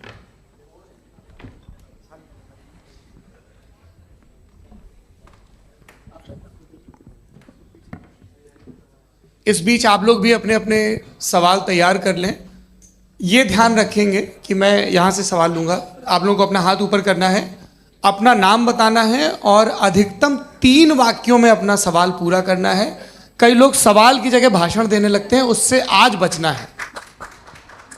जी मुफ्ती साहब, पहला सवाल आपका, 16 मिनट हैं, हम दोनों लोगों के सवाल लेंगे। जी जी बहुत शुक्रिया। आपकी जो अभी बात हुई बहुत अहम थी, मैं इसको चाहूँगा कि आगे डिस्कस करूँ, लेकिन चूँकि अभी ये वो सेगमेंट है क्रॉस एग्जामिनेशन, तो सबसे पहला सवाल आपसे ये है कि जो मैं इतनी देर से कॉन्टिंजेंसी आर्ग्यूमेंट आपको बता रहा था, ये अकल से ही बता रहा था हजरत, आप ये बताएं कि आप इन्फिनिट रिग्रेस ऑफ कॉजेस को पॉसिबल मानते हैं या नेसेसरी बीइंग के एग्जिस्टेंस को सही समझते हैं? चूंकि 2 ही ऑप्शन हो सकता है, आप ये बताएं।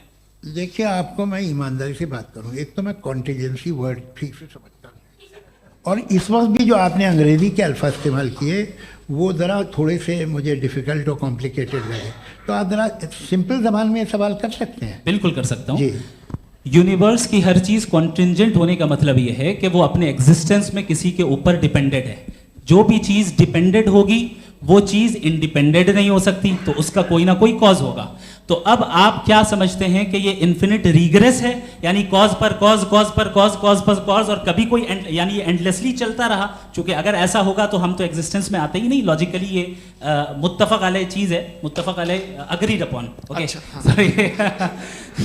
इस पे हमने एग्री किया था कि मुश्किल शब्द आएगा तो अर्थ बताना पड़ेगा। तो इन्फिनिट रिग्रेस तो पॉसिबल नहीं है, तो कहीं ना कहीं आपको रुकना पड़ेगा ऐसे नेसेसरी बीइंग पर। नहीं, कोई जरूरत नहीं रुकने की। किसने कहा आप रुकना पड़ेगा? आप रुकते हैं खुदा पे, आप नहीं रुकते। आप कहते हैं वो हमेशा से, जब उस वक्त से जब वक्त नहीं था। आप कहाँ रुकते हैं कि अब हुआ था वो? आप नहीं कहते। हम क्यों नहीं मान सकते कि यूनिवर्स जो है और बल्कि मल्टीवर्सेस जो है वो हमेशा से हैं, वो बनती हैं, बिगड़ती हैं। एक हमारे यहाँ एक चीज़ है ब्लैक होल, वो समेट लेता है वापस, फिर ब्लास्ट होता है, फिर फैल जाता है। और इसमें हमारी तो खैर कोई औकात ही नहीं है इंसान की। एक छोटे से ज़र्रे पे हम 50-60 साल की उम्र रखते हैं, जो करोड़ों अरबों साल की कायनात है उसमें, और पैदा भी नहायत ही बेहुदा वजह से हुए थे। तो इसमें ये सोचना कि इसकी वजूहात और ये क्यों है, ये डिपेंडेंट है, ये हम देख रहे हैं। क्या मालूम, आप सोचिए कि ये जो फैल रही है कायनात, ये कहाँ फैल रही है, ये कहाँ जा रही है, और ये फैल क्यों रही है? अरे बना ली थी तुमने, रुको भैया काफ़ी है। ये फैल क्यों रही है? ये और कौन सी कायनात जिसे मैं दूरबीन से देखता हूँ तो 2 बिलियन लाइट ईयर पे है, उससे मेरा कोई वास्ता ही नहीं है। 2 बिलियन ईयर यानी अगर मैं 80,000 माइल्स पर सेकेंड से चलूँ तो 20 करोड़ साल में वहाँ पहुँच जाऊँगा। इसकी ज़रूरत क्या थी? ये दुनिया, ये कायनात तो इंसान अशरफुल मखलूक़ात के लिए बनाई गई ना। तो ये सब ये टर्म समझ में नहीं आया, इसमें कोई खास समझने वाली बात थी भी नहीं। ये जो अल्टीमेट कहा यह जाता है कि ये जो पूरी यूनिवर्स है, ये जो दुनिया है, ये इंसान के लिए बनाई गई। अच्छा, ये सब इंसान के लिए। क्यों साहब, सही है ना? बिल्कुल, लेकिन इसका ये मतलब नहीं कि किसी चीज के पीछे रीजन आपको नहीं पता तो रीजन नहीं है, इसे कहते हैं नहीं, मुझे नहीं पता, लेकिन मेरी जिम्मेदारी नहीं है। वो बिल्कुल सही कहा था उसने, बर्टन रसल ने। आपने उसे मजाक में टाल दिया कि भाई आप एक दावा कर रहे हैं, मैं क्यों कहूं कि ये गलत है दावा? आप प्रूफ कीजिए, मेरे पे जिम्मेदारी ही नहीं है, मैंने थोड़ी कहा है। आप प्रूफ कीजिए कि ये सही है। आप आर्ग्यूमेंट ऑफ कंटिंजेंसी का जवाब ही नहीं दे रहे हैं। पूछना चाहेंगे है? आप सवाल पूछना चाहेंगे मुफ्ती साहब से?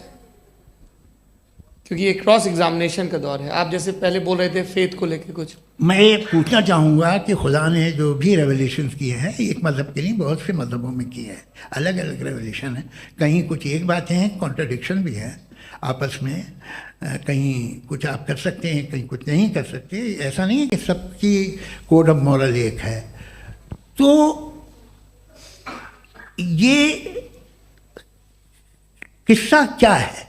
अब आप ये देखिए कि मुझे कभी कभी लगता है कि ये जो फुटबॉल फाइनल होता है, लाखों लोग होते हैं, फिर वो टीवी कवर कर ली, करोड़ों लोग, अगर उसमें खुदा की एक बूमिंग आवाज़ आ जाती, मैं गॉड हूँ, तो सारे लोग अभी सुन लेते और टीवी पे भी सुन लेते, किस्सा खत्म होता। ये इतनी राजदारी क्या है कि तुम सामने कुछ तो सबूत दे दो हमें सॉलिड। ये कह रहा साहब ये यूनिवर्स कैसे बनी, इससे मसला क्या हल होगा? मैं पूछूंगा आपसे खुदा कैसे बना? क्यों नहीं पूछूंगा कैसे बना? बल्कि वो तो कायनात से कहीं ज़्यादा इंटेलिजेंट है, कायनात से कहीं ज़्यादा कॉम्प्लेक्स। जी वो हमेशा से है। आप कहेंगे मैं मान लूँगा। अच्छा, दोयम वो कादिर मुतलक, यानी कादिर मुतलक का मतलब ओमनीपोटेंट, वो जो चाहे कर सकता है। आपको नौकरी दिलवा सकता है, आपकी अच्छी जगह शादी करवा सकता है, आपके पड़ोसी का मुकदमा हरवा सकता है, आपको जिता सकता है, सब काम करता है। थोड़ा सा माइक क्लोज जी। वो इस दुनिया को चला कैसे रहा है? ये दुनिया कैसे चल रही है? आपको इस पर हैरत नहीं होती? या क़यामत के बाद कभी एक जस्टिस होगा, जब ये बच्चा मर चुका होगा जिसकी धज्जियाँ उड़ गई बम से, इसको इंसाफ मिलेगा तब? अच्छा, अब जवाब दूं? हाँ दीजिए। मैं वही इसीलिए आपकी तरफ। सबसे पहले आपने रेवलेशन और स्क्रिप्चर्स की बात की, इस पे मैं बात कर सकता हूं, लेकिन आज नहीं करूंगा चूंकि वक्त कम है। कभी और इस पे डिस्कस करेंगे, मैं तैयार हूं उस पे भी बात करने के लिए। ये अभी से राउंड 2 की भूमिका तय हो रही है। Does God exist round 2? जी, चूंकि आज गॉड के एग्जिस्टेंस पे बात है तो मैं उसी के रिलेटेड जो है आपके सवालात को एंटरटेन भी करूंगा और मैं भी पूछूंगा। आपने कहा कि आपने साबित ही नहीं किया, जबकि आर्ग्यूमेंट ऑफ कॉन्टिजेंसी बुनियादी आर्ग्यूमेंट है। आप मुझे कॉन्टिजेंसी का मतलब बताइए, आपका मतलब क्या? कॉन्टिजेंसी कॉन्टिजेंसी का मतलब यह हुआ कि हर वो वजूद जो किसी भी चीज का पाबंद है, हर वो वजूद या हर वो चीज जो अपने एग्जिस्टेंस में किसी भी चीज के पाबंद है और उससे बाउंड है, उसको उसकी ज़रूरत है, उस पर डिपेंड करती है, तो जाहिर सी बात है कि उसका कोई ना कोई कॉज होता है। ये तो अक्ल की बात है। ये आप रीजनिंग की बात करते हैं, मैं वही कर रहा हूं। दूसरी चीज आपने ये बात कही कि इतने बिलियन लाइट ईयर्स दूर है, उसका मेरा क्या लेना देना। फिर मेरे ख्याल से आपको ये नहीं कहना चाहिए I think therefore I am an atheist. आपको सोचना चाहिए, सिर्फ आप एक लिमिटेड दायरे में रहकर नहीं सोचें, बल्कि बाहर निकलकर सोचें। आपने तीसरा सवाल किया, आपने 2-3 सवाल एक साथ। ऐसी बातें ना कीजिए, कुछ लोगों को इतराज हो जाएगा आप पे कि आप कुछ भी सोचिए। ये इजाजत आपको है नहीं, मुझे है।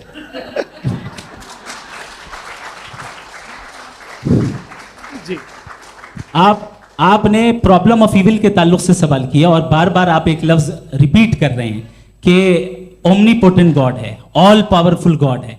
यही तो दरअसल समझना है कि गॉड का कॉन्सेप्ट क्या है। प्रॉब्लम ऑफ इविल जो है, प्रॉब्लम ऑफ इविल दर हकीकत दो असम्पशंस पर कायम है। अगर आप इन दो असम्पशंस को समझ जाएं तो ये प्रॉब्लम नहीं रहेगी, आर्ग्यूमेंट आपको समझ में आ जाएगी कि ये कोलैप्स कर जाता है। पॉइंट नंबर 1, यानी जो आपका सबसे पहला फॉल्स असम्पशन है कि गॉड मर्सीफुल है, ऑमनीपोटेंट है, दुनिया में जुल्म हो रहा है। लेकिन आपको ये समझना चाहिए कि हमारे वर्ल्ड व्यू के मुताबिक गॉड सिर्फ ऑमनीपोटेंट और सिर्फ मर्सीफुल नहीं है, बल्कि वो ऑल वाइज भी है और वो ऑल नोइंग भी है। उसके हर काम के पीछे हिकमत और विजडम है। ये कोई जरूरी नहीं है कि वो हिकमत और विजडम आपको समझ में आए या मुझे समझ में आए। अगर आप जो समझ रहे हैं उसके मुताबिक आप फैसला कर रहे हैं, ये लिमिटेड पर्सपेक्टिव से आर्ग्यूमेंट है। और इस चीज को हम अपनी दुनिया में, अपने लाइफ में, डेली लाइफ में इस प्रिंसिपल को एक्सेप्ट करते हैं। हम जब किसी डॉक्टर के पास जाते हैं, डॉक्टर के पास जाकर वो अगर उसने हमें कोई दवाई दी है तो हम ये तो नहीं कहते कि जब तक आपके पास जितना नॉलेज और जितना विजडम नहीं है, आपने क्यों ये दवाई दी है, तब तक हम इस चीज को एक्सेप्ट नहीं करेंगे। नहीं कहते, हम उसकी अथॉरिटी को तस्लीम करते हैं। क्यों? क्योंकि उसकी हम जानते हैं कि वो नॉलेजेबल है, वो विजडम वाला है, हमसे ज्यादा नॉलेज और हमसे ज्यादा विजडम है। बताएं सर। नहीं, डॉक्टर में और खुदा में बड़ा डिफरेंस है। डॉक्टर पढ़ा लिखा होता है एक, तो मैं उसकी बात सुनूंगा। दोयम ये नहीं, कुछ जवाब तो ये भी नहीं है सर। प्लीज, अगर सब ऑडियंस से बोलने लगेंगे तो फिर मतलब नहीं सिविलाइज्ड बहस का। मतलब आप ये कहें कि चूंकि आप डॉक्टर पे बिलीव करते हैं इसलिए खुदा पे बिलीव किए, क्या ये मिसाल आपको समझाने के लिए आर्गुमेंट है, इस पे आपको एतराज नहीं है। तो सिंपल बात ये है कि मैं अगर ये यकीन कर लूँ कि एक ओमनीपोटेंट, उसकी मसलहत है, ये जो बच्चे मर रहे हैं ये मसलहत है उसकी, मुझे नहीं चाहिए थी मसलहत। उसकी मसलहत नहीं, यही तो समझना है, मतलब एक्सपीडियंसी। अच्छा, इस आपने अभी मेरी बात पूरी सुनी नहीं। मैंने कहा आपका पूरा आर्ग्यूमेंट दो फॉल्स असम्पशंस पर है। एक फॉल्स असम्पशन मैंने बता दिया, दूसरा फॉल्स असम्पशन ये है कि इस दुनिया में इविल के होने का कोई गुड रीजन नहीं है, जबकि हमारे पास बाज रीजंस मौजूद हैं, हमारे पास बाज वजूहात मौजूद हैं। अगर इस दुनिया में इविल ना हो तो आप गुड को डिफाइन कैसे करेंगे? अगर जुल्म ना हो आप इंसाफ को समझेंगे कैसे? अगर तारीकी ना हो तो आप लाइट को समझेंगे कैसे? बहुत अच्छे। अभी और सुन लें, अभी और बाकी है। ये तो बात बहुत पसंद आई साहब मुझे, कि जब तक रेप ना हो तब तक औरतों की इज्जत का ख्याल आपने मेरा जवाब पूरा सुना ही नहीं। जब तक के बच्चों का कत्ल ना किया जाए तब तक आपको बच्चों की मासूमियत की इज्जत। आपने पूरा जवाब सुना ही नहीं। क्या बात, क्या आपने नुक्ता निकाला? आपने पूरा जवाब सुना ही नहीं। आप सुन लें, मेरी बात सुन लें। ये मैंने आपको एक चीज बताई। दूसरी चीज, इस दुनिया में हम आए हैं टेस्ट के लिए, हमारा टेस्ट हो रहा है और हर इंसान का अलग अलग अंदाज में टेस्ट होता है। और इस दुनिया में अगर इविल मौजूद है तो वो इविल जरिया है हमारे अंदर ह्यूमन नोबल क्वालिटीज को डेवलप करने का और अलग अलग फील्ड में प्रोग्रेस करने का। और अगर हमारे अंदर और इस दुनिया में इविल नहीं होता तो बताइए टेस्ट का मतलब क्या होता? अगर मैं अपने स्टूडेंट को एमसीक्यूज दूं और उसमें सिर्फ राइट आंसर लिख कर दे दूं और कहूं तुम्हारा टेस्ट हो गया, ये मीनिंगलेस है। इस दुनिया में अगर हम टेस्ट के लिए आए हैं तो जाहिर है गुड एंड इविल दोनों मौजूद है। तो अगर गुड एंड इविल दोनों मौजूद है तो ये इविल भी खुदा का बनाया हुआ है? जी हाँ, खुदा का बनाया हुआ है। लेकिन अच्छा, चलो अच्छी बात। जी बिल्कुल, तो बिल्कुल खुदा ने बनाया। अभी तो ये है कि जो मेजॉरिटी है दुनिया में वो इविल है, तो ये खुदा एक्चुअली इविल के साइड पे लग रहा है मुझे। बिल्कुल भी मैं बताता हूं। मेजॉरिटी में तो वो है। क्या बात कर रहे हैं भाई आप? कोई भी जो मुंसिफ होगा, चाहे आपका अपना घर हो जिसके आप सबसे बड़े हैं, चाहे आपकी ऑर्गेनाइजेशन हो जो आप चलाते हैं, वहां पर आप इविल रखेंगे साबित करने को कि बाकी लोग शरीफ हैं? मेरी बात सुनिए। क्या ये आर्ग्यूमेंट ही गलत है? अगर कि जब तक के कोई इविल नहीं होगा तब तक के शरीफ आदमी शरीफ नहीं लगेगा। अगर एग्जामिनर गलत ऑप्शन दे रहा है तो एग्जामिनर इविल नहीं हो गया, जो गलत ऑप्शन को सेलेक्ट कर रहा है वो फेल होगा। क्रिएटर ने इविल को बनाया है लेकिन वो इविल नहीं है। अच्छा सुनिए मेरी बात, लेट मी कंप्लीट सर। जी जी। क्रिएटर ने इविल को बनाया है टेस्ट के लिए, वो इविल नहीं है। इविल वो होगा जो उसे इख्तियार करेगा। छुरी को बनाने वाला गलत नहीं होता है, छुरी का गलत इस्तेमाल करने वाला गलत होता है। रेप को कैसे गलत इस्तेमाल करते हैं? रेप इंसान के फ्री विल का नतीजा है। ये रेप कैसे गलत इस्तेमाल होता है? ये मुझे अब सुन लें, अब सुन लें। गलत इस्तेमाल होता है। हाँ मैं बता रहा हूँ ना, कैसे गलत? मैं बता रहा हूँ कि जो इविल इस दुनिया में मौजूद है उसके कई सारे तरीके हैं। एक तरीका इंसान का अपना फ्री विल है। अब अगर कोई रेपिस्ट रेप कर रहा है तो इसका गॉड का कसूर नहीं है, वो अपने फ्री विल का गलत इस्तेमाल कर रहा है, उसको सजा मिलनी चाहिए। अच्छा। और उसी के लिए जहन्नम बनाई गई है। ये फ्री विल का भी बड़ा चक्कर। आप जब कोई बुरा काम करते हैं या कोई बुराई होती है तो ये कहा जाता है कि ये फ्री विल है। 7 billion free wills are moving on this planet. 7 billion free will. और एक आदमी अपनी फ्री विल से मुझे कत्ल कर दे तो मैं खुदा की मर्जी से मरा हूँ कि इसकी फ्री विल की वजह से? मेरी मौत खुदा के हाथ है या ये फ्री विल वाले के हाथ है? खुदा ने फ्री विल का निजाम बनाया है और उस निजाम का गलत इस्तेमाल करके कोई आपको मार रहा है, इस्तेमाल करके मेरा कत्ल कर देता है। अब मेरी मौत का जिम्मेदार कौन है? वो इंसान जिम्मेदार है। वो इंसान। जी। तो ये कहना कि और उसको खुदा ही उसको जिंदगी उसको देता सजा है, मिलेगी। तो अब आप आगे चलिए कि ये तय करना कि अल्लाह ही या खुदा, सॉरी अल्लाह ने, खुदा ही जिंदगी देता है, खुदा ही मौत देता है, ये गलत है। बिल्कुल गलत नहीं है। हाँ, नहीं, निजाम उसी ने बनाया फ्री विल का। निजाम मौत और हयात का उसी ने बनाया। You are contradicting yourself. अभी आपने कहा कि एक आदमी ने फ्री विल से आपको मार दिया, इसमें उसे फ्री विल दी गई थी, उसने गलत इस्तेमाल किया। 7 billion free wills are moving on this planet और आप चाह रहे हैं कि मैं सिर्फ खुदा का ध्यान करूं। ये 7 बिलियन फ्री विल्स को मुझे लुक आफ्टर करना पड़ेगा कि नहीं? ये तो तबाहियां कर रही हैं और तबाहियां ज़्यादा हो रही हैं। बिल्कुल। तो अगर आप बताएं अगर खुदा नहीं है फॉर एग्जाम्पल, हाँ। तो आप इविल को कैसे डिसाइड करेंगे? यानी how can you define evil objectively without God?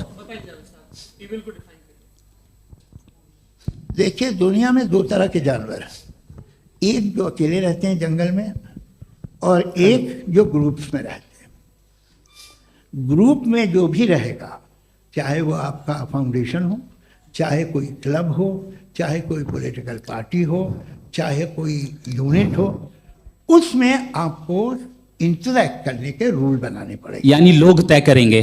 लोग तय करेंगे। अगर लोगों ने ये तय किया कि किसी का रेप करना सही है, आप जस्टिफाई करेंगे? नहीं, आपका फाउंडेशन तो ये हो गया ना कि लोग इविल डिसाइड करेंगे। नहीं, अरे दुनिया में ऐसे ग्रुप्स हैं जो रेप को जायज़ मानते हैं सर्टेन हालात में। मैं डिटेल में नहीं जानूंगा, आप भी जानते हैं। ये जो आईसिस वाले थे, इन्होंने क्या किया था, तो उन्होंने क्या किया उसका खुदा से कोई ताल्लुक नहीं है सर। मैंने सिंपल सवाल किया कि इविल को आप डिफाइन करते कैसे हैं? आइए वापस आइए जी। आप साथ में तभी रह सकते हैं जब कुछ आप ऐसे उसूल डेवलप करें जिसमें हर एक का बेसिक तहफ़्फ़ुज़, हर एक का बेसिक राइट हो और हर एक को कोई आराम मिले। यही तरीक़ा है किसी भी ऑर्गेनाइजेशन जिसमें एक से ज़्यादा लोग हैं और वो ऐसे चलती है ज़िंदगी। उसमें अगर आप गड़बड़ करेंगे तो तबाही होगी, नुकसान होगा, बर्बादियाँ आएंगी। और अगर उसमें आप घर ले लीजिए ना, एक हस्बैंड है, एक वाइफ है, बच्चे हैं, वालदा भी हैं, 2 बहनें भी हैं, एक भाई भी है। अब इसमें कोई निज़ाम आपको चाहिए साथ में रहने का, और एक दूसरे पे भरोसा रहे, एक दूसरे के बहीख्वाह हों, एक दूसरे की मदद करें, ऐसी जिंदगी। सर आपकी बात आ गई। आप ये कह रहे हैं कि लोग डिसाइड करेंगे क्या सही है क्या गलत है, यही है? मेजॉरिटी डिसाइड करेगी क्या सही है क्या गलत है? अरे भाई बिल्कुल। मेजॉरिटी अगर ये कहे कि नाजी जर्मनी के साथ जिस तरह मेजॉरिटी थी कि जेनोसाइड करना सही है, आप जस्टिफाई करेंगे?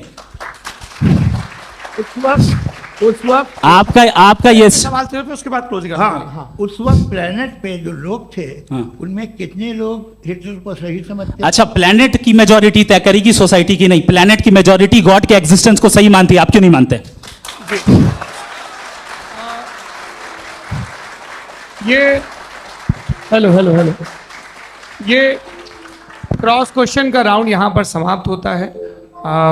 और ये बड़ा अच्छा है कि इस तरह से फ्रेगमेंट कर दिया गया है ताकि जो मरकरी ऊपर जा रहा है नीचे जवाब दे दूं जी। प्लेनेट की ज़्यादातर मेजॉरिटी कुछ दूसरे मजहबों के खुदा को मानती है। आप उन्हें क्यों नहीं, आप तो मेजॉरिटी की बात कर रहे अच्छा, हैं। ये क्लोजिंग आप ये कह रहे हैं इविल और गुड को डिसाइड मेजॉरिटी करेगी। मेजॉरिटी जो कर दे वो सही हो जाएगा। क्लोजिंग इसको जैसा आप ही लोगों ने तय किया है उसी फॉर्मेट को फॉलो कर लेते हैं। हाँ भाई, मैंने तो भले लोगों पे एतबार किया और तब मॉडरेशन तय किया।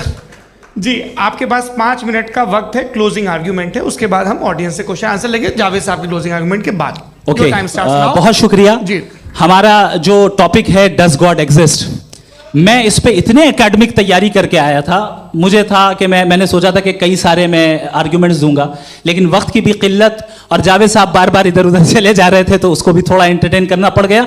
डज गॉड एग्जिस्ट पे मैं एक ही आर्ग्यूमेंट दे पाया। आर्ग्यूमेंट्स बहुत हैं और डेफिनेटिव आर्ग्यूमेंट्स हैं, और मेरे आर्ग्यूमेंट को किसी एक राउंड में भी इन्होंने एंटरटेन नहीं किया और रेफ्यूट नहीं किया, एक राउंड में भी नहीं, एक राउंड में भी नहीं। कौन सा? और ना ही अभी अभी आपका क्लोजिंग आर्गुमेंट आएगा नहीं, वो उसमें। बता देना। Argument of contingency sir. अरे मैं आपसे कई बार कह चुका हूँ कंटीजेंसी का मतलब अब क्या मैं है? कैसे सर, समझाऊं please, आपको? please, आपस में, हाँ, आप और please, कितने please, आसानी से समझाऊं मैं, मुझे तो नहीं समझ में आ रहा है।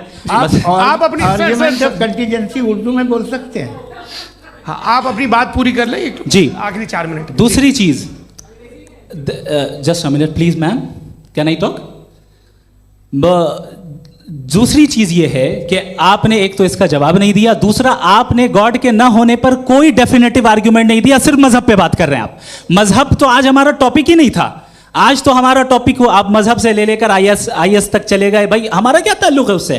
We condemn them. और उसका गॉड से क्या ताल्लुक है? अगर कोई गलत काम कर रहा है, किसी ने किसी को कत्ल किया, किसी ने किसी का रेप किया, उसको सजा मिलनी चाहिए। और आपके पास कोई भी rational strong foundation of morality नहीं है। आपने कहा कि मेजॉरिटी तय करेगी सोसाइटी की, वो सही होगा। मैंने कहा हिटलर को, फिर आप सही कहेंगे नहीं नहीं नहीं नहीं, प्लैनेट की सोसाइटी की मेजॉरिटी तय करेगी। तो प्लैनेट की मेजॉरिटी गॉड के एग्जिस्टेंस को मानती है, आप कह रहे हैं ये रिलीजियस है। तो यानी आपके पास कोई स्ट्रॉन्ग फाउंडेशन नहीं है ऑब्जेक्टिव मोरालिटी का। ऑब्जेक्टिव मोरालिटी का अगर कोई फाउंडेशन है तो वो सिर्फ गॉड है, गॉड है, गॉड है। थैंक यू जी, ये मुफ्ती शमाइल नदवी साहब का क्लोजिंग आर्ग्यूमेंट था। अब हमारे पास जी, मैं जी ये बड़ा अच्छा है कि दोनों लोगों को मॉडरेटर से शिकायत भी और बोल रहे भाई हमारी शाबाशी भी तो करते चलो। अब मेरी बात जी, आपके पास जावेद अख्तर साहब 5 मिनट का वक्त है, ये आपका क्लोजिंग आर्ग्यूमेंट है, टाइम रीसेट कर दें जी। देखिए, बहुत सारी बातें हैं। गॉड का डेफिनेशन दुनिया के किसी भी रिलीजन में है कि वो ओमनीपोटेंट है, ओमनी प्रेजेंट है, he is just, he is kind, he loves you and so on. मैं जब दुनिया देखता हूँ तो मुझे कोई ऐसा सुप्रीम पावर यहाँ दिखाई नहीं देती है जो इंसान की बहबूदी के लिए कुछ कर रही हो, कमज़ोर को बचा रही हो, मदद कर रही हो, जालिम को पीछे हटा रही हो। मैं नहीं देखा, तारीख़ में नहीं। एक तो अगर है और ये देख रहा है तमाशा, तो उसका होना न होना बराबर है। दोयम ये कि ये जो है, जब आप ये कहते हैं कि कायनात जिसकी कंटीजेंसी ये है, मैं देखिए वो लफ्ज़ इस्तेमाल किया मैं, तो ये कैसे हो सकती है भाई? और फ़ौरन आप सरेंडर कर देते हैं कि जाहिर है कि इसका बनाने वाला तो इससे 10,000 गुना ज़्यादा कॉम्प्लिकेटेड होगा। उस पर आपके होने पे कोई इतराज़ नहीं है। उसे वो टाइमलेस है, वो पहले से था, टाइम तो बहुत बाद में आया। ये सब आप मानने को तैयार है जिसका आपके पास कोई सबूत नहीं, आपके पास कोई रीज़न नहीं है। आपकी तारीख क्या है मज़हबों की? बिलीफ की, जो खुदाओं का बिलीफ है, ये कॉन्स्टेंटली गलत साबित होता रहा है। मतलब आप कहें कि अरिस्टोटल के ज़माने में तो सब जाहिल थे, वो भी इतने ही यकीन से खुदा पे यकीन रखते थे, जो अब नहीं रहा। ये भी नहीं रहेगा, आप लिख लीजिए। और इसके आसार आपको दुनिया में दिखाई देना शुरू हो चुके हैं। ये बहस क्या आज से 100 साल पहले इस तरह हो सकती थी? यहाँ तक तो आपको हम ले आए हैं। तो सर अरे इनको मदद की ज़रूरत नहीं भाई, ये सेल्फ सफिशिएंट आदमी है, आप क्यों इनकी मदद कर रहे हैं? Sir please. तो ये जो है तमाम बातें अपनी जगह हैं। ये एक पैकेज है। आप अकेले, कोई आदमी ऐसा नहीं जो सिर्फ गॉड को मानता हो, उसके साथ बहुत पैराफर्नेलिया आता है, अलग अलग पैराफर्नेलिया आते हैं। They are only, they have always created chaos in the society. मैं तो आपको सीधा ऑफर देता हूँ कि दुनिया में 10 इम्पॉर्टेंट बिलीव्स है। आप एक मानते हैं, 9 नहीं मानते, 9 में आप एथियस्ट हैं, 9 को आप बिल्कुल रीजनेबली मेरी तरह देखते हैं। तो 90 मजहबी आदमी भी 90% एथियस्ट है, वो दूसरे खुदा नहीं मानता, एक खुदा मानता है अपना वाला, बाकियों को कहता है गलत है। अगर आप मानना ही बंद कर दें तो आपका 10% चांस है कि आप सही हैं और 90% चांस है कि आप गलत हैं। मेरा मशवरा है, आप मानना छोड़ दिए तो 50% चांस होगा कि आप सही हैं और 50% चांस होगा, 40% आप गेन करेंगे बाय बिकमिंग एन एथियस्ट।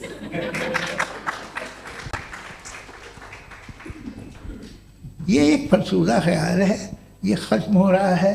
हो सकता है मेरी ज़िंदगी में ना हो, लेकिन ये हो जाएगा। जो बातें ये इनको आप मेटाफिज़िकल ये वो ऐसे रिस्पेक्टेबल टर्म दे दिए, ये तो उन लोग के हैं जिन्हें ना फिज़िक्स मालूम थी ना मेटा मालूम था, ये उन्होंने आपको दिए हैं। जी बहुत शुक्रिया आप दोनों लोगों का। और अब इस बातचीत का आखिरी राउंड शुरू होगा, डज गॉड एग्जिस्ट की ये बहस मुफ्ती शमाइल नदवी और जावेद अख्तर साहब के बीच। आप लोग अपने अपने हाथ ऊपर करेंगे, मैं यहाँ से तय करूँगा। और माइक हमारे पास है क्या? एक ही माइक है ऑडियंस के लिए? 2 माइक है, एक इस तरफ एक इस तरफ, ठीक है। तो जी सबसे पहले हमारी सहयोगी हैं मारिया शकील जी, पूछिए सवाल। थोड़ा सा रुकेंगे ताकि कैमरे का फ्रेम आप पर आ जाए, आपकी तो प्रैक्टिस है टीवी की। जी नदवी साहब, मैं खुदा को मानती हूँ, पहले मैं इसी प्रमाइस से शुरू कर रही हूँ और ये बता रही हूँ आपको, मैं मानती हूँ। लेकिन कुछ सवाल हैं जो जावेद साहब ने उठाया, उसका जवाब आपको देना चाहिए। पहला सवाल ये कि गज़ा में सालों से छोटे बच्चे मर रहे हैं, वो उनको अगर खुदा मर्सीफुल है, हम मानते हैं कि अल्लाह ताला में बहुत ताकत है, तो वो बच्चे क्यों मर रहे हैं?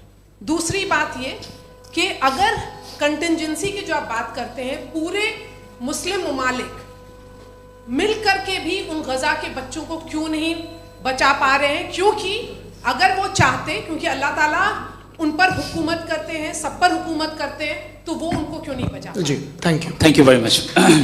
बहुत अच्छा किया आपने इस चीज़ को जिक्र कर दिया, मैं इसको और अच्छे से एक्सप्लेन करने की कोशिश करता हूँ। देखें, जहाँ तक आपने कहा कि गज़ा के बच्चों को मारा जा रहा है, देखें 2 वर्ल्ड व्यू है, एक एथिस्टिक वर्ल्ड व्यू, एक थीस्टिक वर्ल्ड व्यू है। बच्चे मर रहे हैं दोनों वर्ल्ड व्यू में, लेकिन हमारा वर्ल्ड व्यू कह रहा है कि रिकॉम्पेंस है, ये कह रहे हैं कि उनका मरना बेकार जाने वाला है, कोई उसका रिकॉम्पेंस नहीं है, चूंकि इनके यहाँ आखिरत और अल्लाह का कोई तसव्वुर या गॉड का कोई तसव्वुर नहीं है।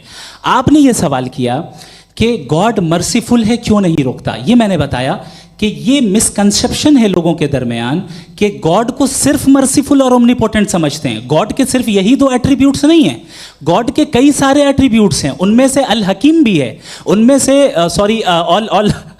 ऑल वाइज भी है, ऑल नोइंग भी है।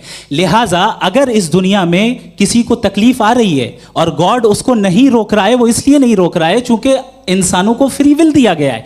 ठीक इसी तरीके से अगर एक डॉक्टर किसी छोटे बच्चे को इंजेक्शन लगा रहा है, उसे तकलीफ पहुंच रही है, उसके लिमिटेड पर्सपेक्टिव के एतबार से यह गलत हो रहा है और डॉक्टर बुरा है। लेकिन जब आप ब्रॉडर पिक्चर को देखेंगी, आपके और हमारे पास सिर्फ एक पिक्सल है, हमें इतना नजर आ रहा है कि गजा में कत्ल हो रहा है, लेकिन इसके पीछे कितना रिकॉम्पेंस उनको मिलने वाला है, पूरा पिक्चर गॉड के पास है।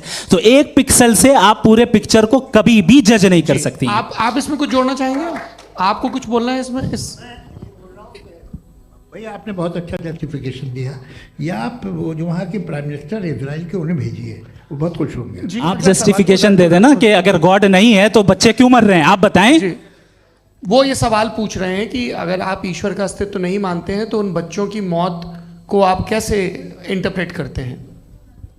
भाई ये दुनिया जो है, जो ताकतवर लोग होते हैं वो एक नाइंसाफ़ी करते हैं। तो ये अच्छा काम है आपके नज़दीक, तो नेचर नाइंसाफ़ी पे मबनी है। अरे मेरे भाई, आप नेचर की कहाँ बात कर रहे हैं, तो इंसान की बात। तो फिर जब मैं इंसान की बात कर रहा था, आप नेचर की बात करने लग गए। क्रॉस एग्जामिनेशन नहीं। हाँ, अब आप मुझे बोलने नहीं देंगे तो अलग बात है, आप बोलिए, मैं मुझे कोई जल्दी नहीं। जी नहीं, ये क्रॉस एग्जामिनेशन बोल तो लेने दीजिए। जी बोलिए। क्या बात ये है कि ह्यूमन सोसाइटी तभी साथ में रह सकती है जब वो मोहब्बत से, एकता से, एक दूसरे के एहतराम करके रहे। इसके अलावा पॉसिबल नहीं है, अकेले तो इंसान रह नहीं सकता। वहाँ पर कुछ लोग हैं जो फाउल करते हैं, वो फाउल हमेशा से तारीख में होता आया है। आज ये हो रहा है, जो हो रहा है बहुत बुरा हो रहा है, बहुत जालिमाना है, बहुत जाबराना है। उसको आप कहें कि ये बच्चों को कॉम्पनसेशन मिल जाएगा या इसकी इंजेक्शन है, इंजेक्शन तो हेल्थ के लिए दिया जाता है। आप ये कह रहे हैं कि ये बच्चों की जो धज्जियां उड़ रही हैं ये इंजेक्शन है, ये टेस्ट है, ये टेस्ट है और उस टेस्ट में उनको ऐसा रिकॉम्पेंस मिलेगा जो आपके तसव्वुर के बाहर है। ये आप 3 बरस के बच्चे को बारूद से उड़ा के टेस्ट ले रहे हैं। वाह, वो नहीं ले रहा है, खुदा नहीं उड़ा रहा है, इजराइल उड़ा रहा है। जी, ये तो उसको कंडेम करें। अगला सवाल लेते हैं। अगला सवाल लेते हैं प्रोफेसर पुरुषोत्तम अग्रवाल। मुफ्ती साहब, एक निवेदन आपसे है कि कम से कम थोड़ा सा माइक क्लोज एक रिलीजियस और फिलोसफिकल कर मैम प्लीज। एक रिलीजियस और फिलोसफिकल ट्रेडिशन है जो ब्रह्मांड को यानी यूनिवर्स को ही अंतिम मानती है। सर्वम खलु इदम ब्रह्मम, this is Chandogya Upanishad, and it completely rules out the existence और नेसेसिटी, आपके शब्दों में necessity of a creator. The creation itself is the creator. तो एक मिनट प्लीज। दूसरा जो सवाल आपने अभी जो आप बार बार कह रहे हैं कि भगवान विद्वान भी है, वाइज, सब जानने वाला, तो अगर विजडम में दुनिया भर के पापों और अत्याचारों को बर्दाश्त करना शामिल है, तो फिर इसका मतलब ये हुआ कि अगर मैं फ्री विल से उसको अपोज करता हूं तो ईश्वर की विजडम और मेरी फ्री विल में कॉन्ट्राडिक्शन है। Because when I am opposing whatever is happening in Gaza, then I am opposing the God's will और गॉड्स विजडम। जवाब लेते हैं तो गॉड की विजडम में, एक मिनट सौरभ प्लीज सर, ये एक जुमला, गॉड की विजडम है कि गाजा में जो कुछ हो रहा है वो हो रहा है, मैं उसका अपोज कर रहा हूं, तो मैं गॉड की विजडम के खिलाफ जा रहा हूं। एक सवाल। दूसरा ये नहीं, आपने दो ऑलरेडी। सर आप और सवाल कर लें, लेकिन मुझे दो जवाब दे। सर, पहले आपने ये कहा, सुनिए मेरी बात सुनिए। भाई इजराइल के गॉड के मुताबिक तुम्हारा ठीक हो रहा है ना? नहीं हो रहा है, ठीक नहीं हो रहा है। मैं बता रहा हूँ क्या हो रहा है। आप तशरीफ रखिए, मैं बता रहा हूँ क्या हो रहा है। Let me complete please. एक सेकंड गाइस, एक सेकंड। ये देखिए, ऐसा है कि ये सब बड़ा आपस में विचार विमर्श के बाद ये तय हुआ था कि कुछ नियम बना लिए जाएं ताकि एक टाइम बाउंड बातचीत चले। और भाई साहब, आप बड़ा जरूरी काम कर रहे हैं, लेकिन कैमरे के फ्रेम में आके उस काम को गड़बड़ कर दे रहे हैं। ठीक है गुरु, अब मेरे को कहीं का गुस्सा कहीं निकालना था, सॉरी। नहीं, कोई गुस्सा नहीं है जी। तो प्रोफेसर ने सवाल पूछे, आप उनके जवाब दें। और थोड़ा ये सब लोग थोड़ा ख्याल रखें भाई, सवाल संक्षिप्त रखें जी। आपने दो सवाल किए। सबसे पहला ये कहा कि हमारे पास ये कॉन्सेप्ट है कि ये यूनिवर्स खुद नेसेसरी बीइंग है, creation itself is the creator. How irrational is this कि मैं एग्जिस्ट करूंगा बाद में, लेकिन अभी एग्जिस्ट कर भी रहा हूं, यानी एक ही टाइम में एग्जिस्ट भी कर रहे हैं, नहीं भी कर रहे हैं। This is not true. दूसरी चीज आपने कहा कि अगर इजराइल में, सॉरी माफ कीजिएगा, Israel doesn't exist, occupied Palestine में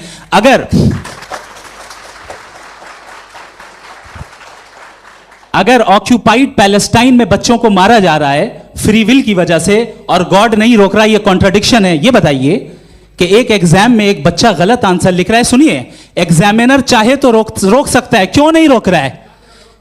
ये कॉन्ट्रडिक्शन है, ये कॉन्ट्रडिक्शन नहीं है। सर माइक नहीं सर, ये आपस में जी, ये क्या आपका सवाल?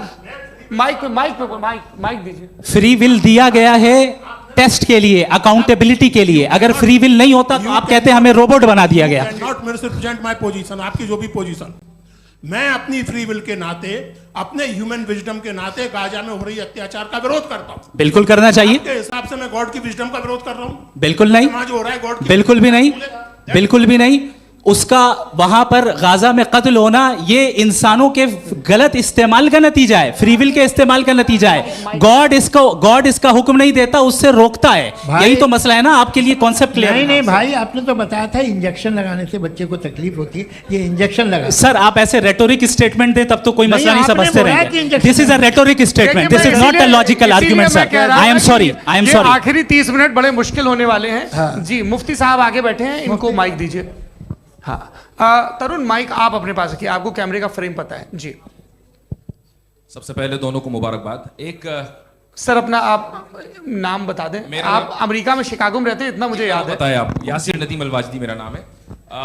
जावेद सर, आपसे एक क्वेश्चन है इन्फिनिट रिग्रेस के ताल्लुक से। एक हाइपोथेटिकल सिनेरियो है, मसलन अगर आप सर माइक थोड़ा सा प्लीज क्लोज रखिए जी। अगर आप शायर इसलिए हैं कि आपके कोई उस्ताद शायर थे, और वो इसलिए शायर थे कि उनके कोई उस्ताद शायर थे, और इसी तरीके से हम माजी में पीछे चलते चलते चले जाएं और कहीं ना रुके, तो माफ कीजिएगा आप कभी शायर नहीं हो सकते। लेकिन आप शायर हैं, आपका शायर एग्जिस्ट करता है, इसका मतलब ये है कि आप कहीं ना कहीं रुके हैं। तो मेरा सवाल ये है कि क्या आप इन्फिनिट रिग्रेस ऑफ कॉजेस को लॉजिकल फैलेसी मानते हैं या नहीं मानते? हाँ या ना? मैं इन्हें लॉजिकल फैलेसी नहीं मानता हूँ, लेकिन मेरा प्रॉब्लम यह है कि जब मैं नहीं मानता हूँ तो I will continue with this logic जो फैलेसी नहीं हो। आप एक जगह रुक जाते हैं जाके, आप कहते हैं ये गेंद कैसे बनी, ये जजीरा कैसे बना, ये समंदर कैसे बना, ये ज़मीन कैसे बनी, और अचानक गॉड पे जाके आपको ब्रेक लग जाता है। एक बार आप सवाल नहीं करते कि भाई इनको बनाने वाला तो इनसे भी कॉम्प्लिकेटेड होगा, वो कैसे बना, उसके बारे में आपने इत्मीनान कर लिया, वो हमेशा से है। तो अगर आप उसे हमेशा से मानते हैं तो फिर ये मान लीजिए कि कायनात हमेशा से है, क्या तकलीफ फिर हम वजूद में नहीं आते जी है? हम मौजूद नहीं। अच्छा सर क्यों नहीं हो मैं सकते? बताऊंगा प्लीज प्लीज। जैसे मैंने मिसाल दी आपके शेर, आपका शेर कभी वजूद में ना आता अगर शायद इसी तरह चलते रहते हमेशा। जी माइक मेरे ख्याल से एक सेकंड, इन्फिनिट रिग्रेस का कॉन्सेप्ट क्लियर नहीं हो जी। पाया, ऐसा रहने दें, लेट्स मूव ऑन सर। ठीक है, हाँ थोड़ा सा मॉडरेटर का भी ख्याल रखें। नहीं आपने तो रखा है, आपने रखा है। यहाँ पे गौहर रजा साहब हैं, वो भी एक सवाल पूछना चाहते हैं। माइक नीचे से ऑन कर दिए, नीचे। पहले तो ये कह दूं कि मैं उन बच्चों से शर्मिंदा हूं जिनको गजा में कत्ल किया गया, क्योंकि हमारे होते हुए कत्ल किया गया। लेकिन उससे ज़्यादा शर्मिंदगी इस बात से हुई कि मुझे लगा कि मुफ्ती साहब उसको जस्टिफाई कर रहे हैं। बिल्कुल भी नहीं, आप बहुत ही गलत मुझे बात लगा मैं गलत हो सकता हूं। बिल्कुल गलत मैं है। सवाल पूछ रहा हूं, सवाल मैं देखिए, सवाल अगर पूछ रहा हूं। एक मैं जावेद भाई से डिसएग्री करता हूं। एक सेकंड देखिए, अगर देखिए ऐसा, एक सेकंड आप सर वेट, अरे आप कुछ मेरे पहले मुझे अपनी बात कह लेने दीजिए।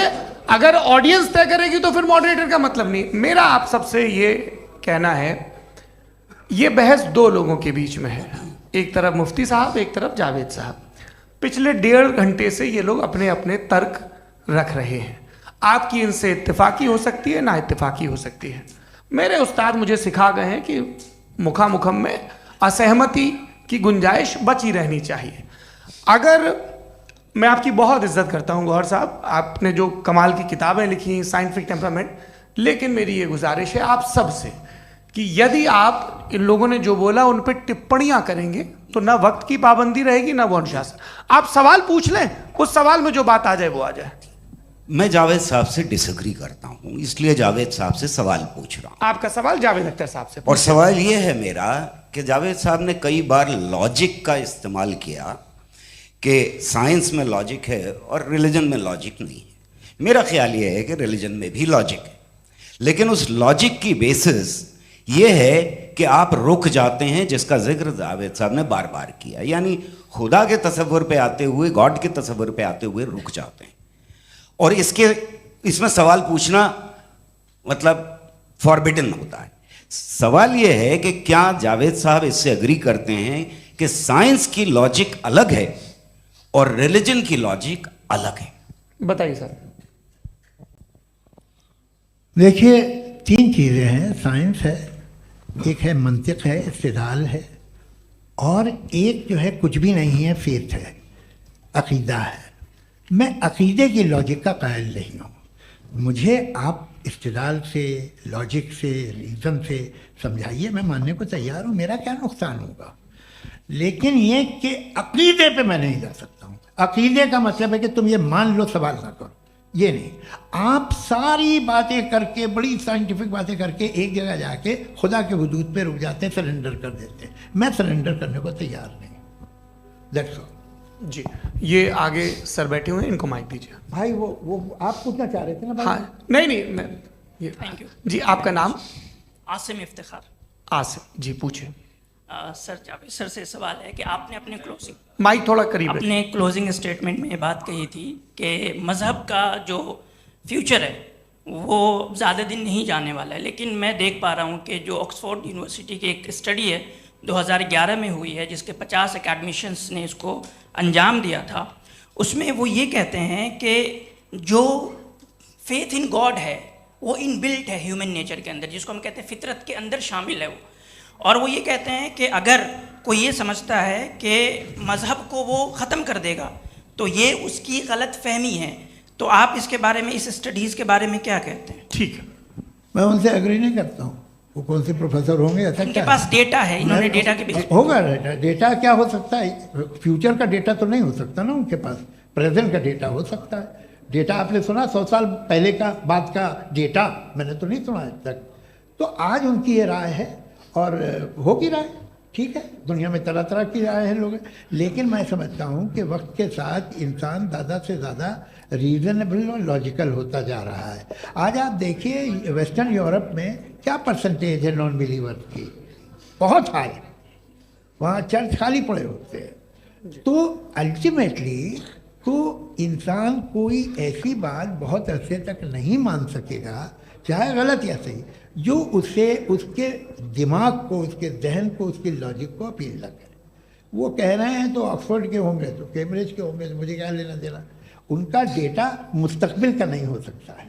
जी दीपक, हाँ पूछे, मैं आऊँगा अभी, पीछे की साइड भी आऊँगा, माइक वहीं भेजूंगा 2-3 साल के लिए। जी जावेद साहब आपसे सवाल है। नमस्ते। अरे भाई सर, अगर आप ही लोग तय करना है तो फिर 200 लोग तय कर लें। ये एक साहब नहीं sir, please don't do this sir. Sir everybody has a right sir, but we can only take selected questions.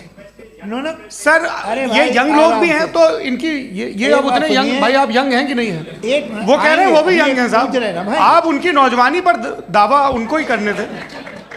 हाँ मुफ्ती साहब आप यंग, हाँ पूछे। अरे भैया सर मेरा सवाल ये है, कुछ इनसे भी तो पूछो। जी नहीं बस आपसे एक सवाल है। जैसे थीस्टों के पास अपने जो ईश्वर को मानते हैं उनके पास अपने सोशल गेट टुगेदर्स हैं, 5 रोज़ा क्रिसमस आने वाला है, होली है, दिवाली है, ईद है। एथिस्ट क्या ऑफर कर रहे हैं? मतलब मैं इनकी दुकान से बोलूं मैं आना चाहता हूं उस तरफ, पर मैं अट्रैक्ट नहीं हो पा रहा हूं। मैं सोशल गेट टुगेदर्स क्या है आपके पास? वो ये कह रहे हैं कि जो धार्मिक लोग हैं, अलग अलग धर्म के लोग, उनके उत्सव त्योहार कॉन्ग्रेगेशन बहुत हैं। अब आपको मैं एक सुनाता हूँ, यहाँ हिस्टोरियन भी बैठे हैं, मृदुला जी आप बताइएगा सही है कि नहीं। ये एक कॉन्स्टेंटाइन, एक ग्रीक रोमन बादशाह था जो क्रिश्चियनिटी आने के 400 साल बाद उसने डिसाइड किया कि मैं क्रिश्चियन हो जाऊंगा, मेरी पूरी स्टेट कैंसिल हो जाएगी। उस ज़माने में ऐसे ही होता था, राजा जो धर्म इख्तियार करता था वो जनता भी कर लेती थी, इसलिए कि वो हो गया था बैंकक्रप्ट, और उसे जो मेडिटेरियन कोस्ट के रिच क्रिश्चियन वो थे मर्चेंट, उससे पैसा चाहिए था। तो उसने कहा यार क्रिश्चियन हो जाओ। तो उसने अपने वजीर से कहा कि भाई ये हिस्ट्री है कि अब हम लोग क्रिश्चियन हो जाते हैं। पहले सर हो जाएंगे, कोई प्रॉब्लम नहीं है, लेकिन एक प्रॉब्लम ये है कि 17 दिसंबर से 25 दिसंबर तक जो पेगन फेस्टिवल होता, जो पेगन जो फेस्टिवल होता है वो बंद हो जाएगा, इसलिए कि हम क्रिश्चियन हो गए तो होगा नहीं। तो वो बच्चों को बहुत बुरा लगेगा, पब्लिक को बहुत इन्जॉय करते हैं, खासतौर से 25 को मेन डे। उसने कहा हाँ ये तो सही कह रहे हो, ये जीसस क्राइस्ट की पैदाइश कब थी? पहले साहब वो अप्रैल में थी। नहीं कट करो, वो 25 दिसंबर को है, ये हकीकत है जी। और 400 साल बाद क्रिश्चियनिटी के अप्रैल से दिसंबर ले आए, और इसलिए कि यहाँ पेगन फेस्टिवल होता था। अब मनाते हैं आप आराम से। ये जो सारे फेस्टिवल हैं ये रिलीजन से, हर एक को एक इंटरटेनमेंट डिपार्टमेंट चाहिए होता है अपनी कंपनी चलाने के लिए। तो ये रिलीजन ने, ये सेकुलर त्यौहार थे जिन्हें रिलीजन्स ने ले लिया है। ये मौसम के थे, फसलों के थे, किसानों के थे, उसको आपने लेके रिलीजियस रंग दे दिया। ये कोई रिलीजन से थोड़ी आए आप। अच्छा हमें देखिए, हम तो मुल्द हैं, हम ईद मनाते हैं, हम दिवाली मनाते हैं, हम होली मनाते हैं, हम क्रिसमस मनाते हैं। बम्बई की फिल्म इंडस्ट्री की सबसे बड़ी होली हमारे घर में, सबसे बड़ी ईद हमारे घर में।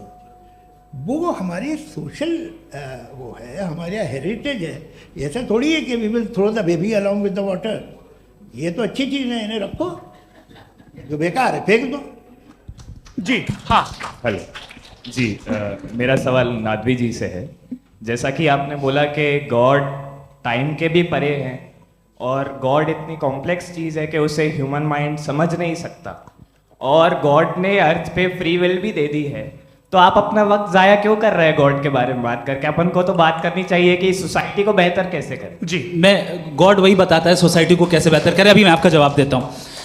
आपने कहा कि टाइम पे वो एग्जिस्ट नहीं करता, सो मेरा सवाल ये है कि जैसा आपने बोला कि गॉड बहुत ही कॉम्प्लेक्स चीज है। मैंने कहा ही नहीं कि कॉम्प्लेक्स है, तो आपके अल्फाज हैं। कॉम्प्लेक्स का लफ्ज गॉड के लिए सुइटेबल नहीं है। क्यों? क्योंकि कॉम्प्लेक्स वो चीजें होती हैं जो ऑब्जेक्ट हो। God is not an object जिसको आप इंस्ट्रूमेंट के जरिए लेबोरेटरी में जाके टेस्ट करें, oh it's very complex. No, वो कोई कार का इंजन नहीं है। मेरा वो फिलोसॉफिकली नेसेसरी बीइंग ऐसी बीइंग है जो सिंपल बीइंग है। हाँ, आप उसको मुकम्मल तौर पे उसकी तमाम हिकमतों को जान ले और हर चीज को जान ले, ये पॉसिबल नहीं है, क्योंकि वो ऑल वाइज है, आप ऑल वाइज नहीं है, और वो खुदा है, वो आपको सारी चीजें बता दे, ये जरूरी नहीं।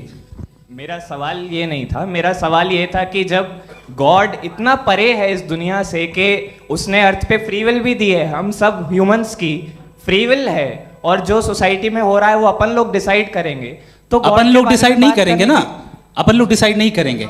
गॉड जो है, गॉड ने वो उसकी जात, उसकी एग्जिस्टेंस टाइम एंड स्पेस से परे है, लेकिन वो हमारा टेस्ट ले रहा है और उसी गॉड ने हमें बताया कि तुम्हें क्या करना है क्या नहीं करना है, तो जाहिर उस गॉड की बात सुनेंगे ना हम। जी, वो पीछे एक चश्मा लगाए जो मैम खड़ी हैं, उनको दीजिए। हाँ, आप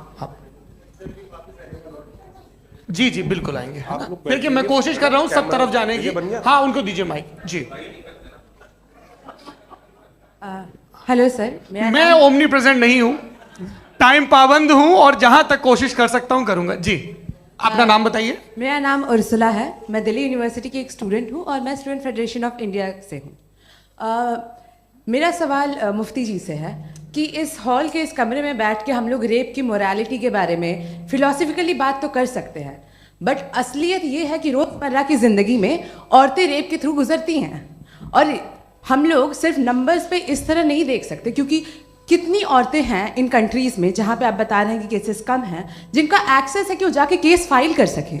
कितनी औरतें हैं जो जिनको काम करने की आज़ादी है उन कंट्रीज़ में। यूरोप में ये आज़ादी आ गई, यूरोप में ये रूल्स आ गए, तो हम आज उसके बारे में बात कर पा रहे हैं। जी, जवाब। आपने ये कहा कि कमरे में बंद होकर हम लोग इस पर फिलोसफिकली बात कर सकते हैं, लेकिन हकीकत में क्या हो रहा है, वो ग्राउंड लेवल पे क्या हो रहा है, जो बहुत गलत हो रहा है, और वो सफ़र कर रही हैं। आई एग्री, बहुत गलत हो रहा है, और जो गलत हो रहा है उसको हमें रोकना है। और क्यों रोकना है, वो गलत क्यों है, हमारे पास इसका ऑब्जेक्टिव फाउंडेशन है, इनके पास उसका ऑब्जेक्टिव फाउंडेशन नहीं है। मैं ये कहना चाह रहा हूँ कि जहाँ पे भी जुल्म हो रहा है, जहाँ पे भी औरत पे जुल्म हो रहा है, या उसकी इज्जत लूटी जा रही है, या उसे तकलीफ पहुँचाई जा रही है, और सिर्फ औरत नहीं, किसी इंसान के ऊपर भी जुल्म हो रहा है, तो उसके खिलाफ खड़ा होना, ये मॉरलिटी हमारे पास गॉड के पास से आई है। वरना जावेद साहब तो कह रहे हैं कि जो है मेजॉरिटी डिसाइड करेगी, तो मेजॉरिटी तो कभी भी बदल सकती है। क्या आप ये थोड़ी सी आपको गलतफहमी है। मैं अगर मेरे जुमले से ये मदनत निकला या मैंने कहा, तो ये जुमला मैं वापस लेता हूँ, ये मेरा मतलब ही नहीं था कि मेजॉरिटी डिसाइड करे। मेजॉरिटी डिसाइड करे तो दुनिया में बड़ी, वैसे आपने कहा था ये जुमला। अच्छा, हो मैं मान रहा हूँ, बाद में रिकैप कर लेंगे। अरे एक सेकंड, मैं अपनी एक्सप्लेनेशन देता हूँ। मुनासिब बात यह है कि हम सब के सब दिल में जानते हैं कि क्या अच्छा है क्या बुरा है, हमें पता है अच्छी तरह। जो लोग बुरे काम करते हैं उन्हें भी मालूम अच्छा क्या। यही तो सवाल था हजरत कि फिर ये मोरालिटी आई कहाँ से? Cross examination. हाँ जी, हाँ। मोरालिटी साथ रहने की डिजायर से आई है, यानी साथ रहकर जो कुछ कह दे, जो कुछ कर दे, वो हो जाएगा। नहीं नहीं, तो आप कायदे से रह ही कर सकते हैं जब तक लोगों में मोरालिटी हो, वरना क्यास हो जाएगा। ये आपको कैसे पता? जी, हमने देखा ना, जहाँ मोरालिटी का क्यास हो गया, हम देखते हैं। कहाँ पे देखते भाई? तो दुनिया में आप जो कह रहे हैं, आप कहीं पे अगर गलत हो रहा है इस बहस तो के उसको बाद आप में गलत देखिए। आप सर मुफ्ती आप एपिस्टेमोलॉजी की बात कर रहे हैं, मैं ऑन्टोलॉजी की बात कर रहा हूं। मैं इस बहस के बाद आप दोनों लोगों को चाय पे होस्ट करूंगा, वहां पे क्रॉस एग्जामिनेशन कर लीजिएगा। अभी ऑडियंस का हक मार रहे हैं आप लोग भाई, सर जस्ट लोग हैं आप लोग। और ये भाई ये एक हाँ, उधर आएंगे, उधर जी सर आएंगे। अच्छा सर, मेरा नाम लईकुर रहमान है और मैं अलीगढ़ मुस्लिम यूनिवर्सिटी का स्टूडेंट हूँ, और जहाँ तक मुझे पता है कि sir you are also product of Aligarh Muslim University. मैं भी उसी चमन का बुलबुल। हाँ सर, तो बड़ी खुशी हुई मुझे जान करके कि मैं आपसे मिलूंगा। सवाल सर, मेरा सवाल यह है, सर सैयद अलैहि रहमा का नज़रिया यह था कि खुदा के वजूद को अक़ल के दायरे में रह कर के तलाश करना, न कि पूरी तौर से उसका इनकार कर देना। Sir, how will you define it? नहीं, तो ये तो आप इन्हें बताइए। ये सवाल आपसे खुदा का वजूद साबित कर रहे हैं। नहीं तो सर, आपने इनकार कर रखा है, इस वजह से मेरा क्वेश्चन। उन्होंने यही सर से एक सेकंड, सर सैयद ने यही कहा ना कि अक्ल से आप खुदा के वजूद को साबित नहीं कर सकते, यही कहा ना भाई। वो उन्होंने कहा कर सकते हैं और वो कर दिया गया आज। वो फोन दो। तलाश करना या साबित करना अक्ल से नहीं हो सकता। अरे सवाल तो सुन लीजिए जी। अक्ल से नहीं हो सकता है, यही कहा ना आपने। अक्ल से हो सकता है, अरे वो यही कह रहे हैं भाई, आप बता रहे हो सकता है, वो तो कुछ और। आप अगर सर देखो नौजवान फोन ले लो, वो इतनी कमाल की यूनिवर्सिटी है। अरे भाई दे दो ना जरा, एक मिनट दे दो भाई, मेरी बात सुनो, माइक पे बोलो ताकि जो लाखों लोग देख रहे हैं। माइक दे दो ना। अरे देंगे ना माइक, तुम ठहरो तो। हाँ सर, मेरा सवाल ये था कि सर सैयद अलैहि रहमा का एक नज़रिया था अपना कि खुदा का जो वजूद है उसको अक़ल के दायरे में रह करके तलाश करना है, न कि पूरे तौर से इनकार कर देना है। ये उनका कॉन्सेप्ट था। लेकिन मेरा सवाल ये है कि आप इसको कैसे डिफाइन करते हैं, एक्सप्लेन कैसे करेंगे, मैं आपसे जानना चाहता हूँ, क्योंकि you are the product of Aligarh Muslim University. मुझे अक़ल के दायरे में रखे मैंने बहुत तलाश की, मुझे मिला नहीं। हाँ ये इधर वो चश्मा लगाए जो, हाँ उनको दे दिया। जी जी फटाफट पूछिए, बस 5 मिनट है, 5 मिनट में खत्म हो रहा है। हाँ अस्सलाम वालेकुम मुफ्ती साहब, एंड मेरा सवाल जावेद अख्तर साहब से। क्या नाम है आपका? अरे भैया सब मुझे पूछ रहे हो। फैज पूछिए फैज साहब। तो मेरा सवाल ये है कि अभी जो एथियस्ट है वो problem of evil argument use कर रहे हैं अगेंस्ट मुस्लिम्स, राइट? कि इस दुनिया में इतना सारा इविल है और अगेंस्ट मुस्लिम तो यहाँ अगेंस्ट थियस्ट। हाँ थोड़ा सा करेक्ट कर लीजिए भाई, पूरी मशक्कत ही इसी बात की थी कि किसी एक मजहब पे बात न टिके। जी, तो बेसिकली ये आर्ग्यूमेंट ऐसा है कि इस दुनिया में इतना ज़्यादा ईवल एग्जिस्ट करता है और अगर एक ऑल गुड गॉड है तो वो रोकता क्यों नहीं है? लेकिन इस सवाल में एक हिडन अजम्पशन ये है कि इस दुनिया में ईवल एग्जिस्ट करता है। अब एथियस्ट ये कैसे ऑन्टोलॉजिकली प्रूव कर सकते हैं कि इस दुनिया में ईवल एग्जिस्ट करता है? मैं आपको बताता हूँ, थोड़ा सा समझा। नहीं सर हम लोग इनको सुनिए। नहीं please don't do that. I want to explain ontologically. नहीं हम समझ गए सर, इनको अब जवाब देने दीजिए। अच्छा सवाल पूछ लो। मैं अभी तक क्या था वो मैं थोड़ा सा ऐड ऑन कर लेता हूँ। तुम गुरु, तो हम जब इसका राउंड 13 करेंगे ना तब तुमको स्टेज पे बिठाएंगे।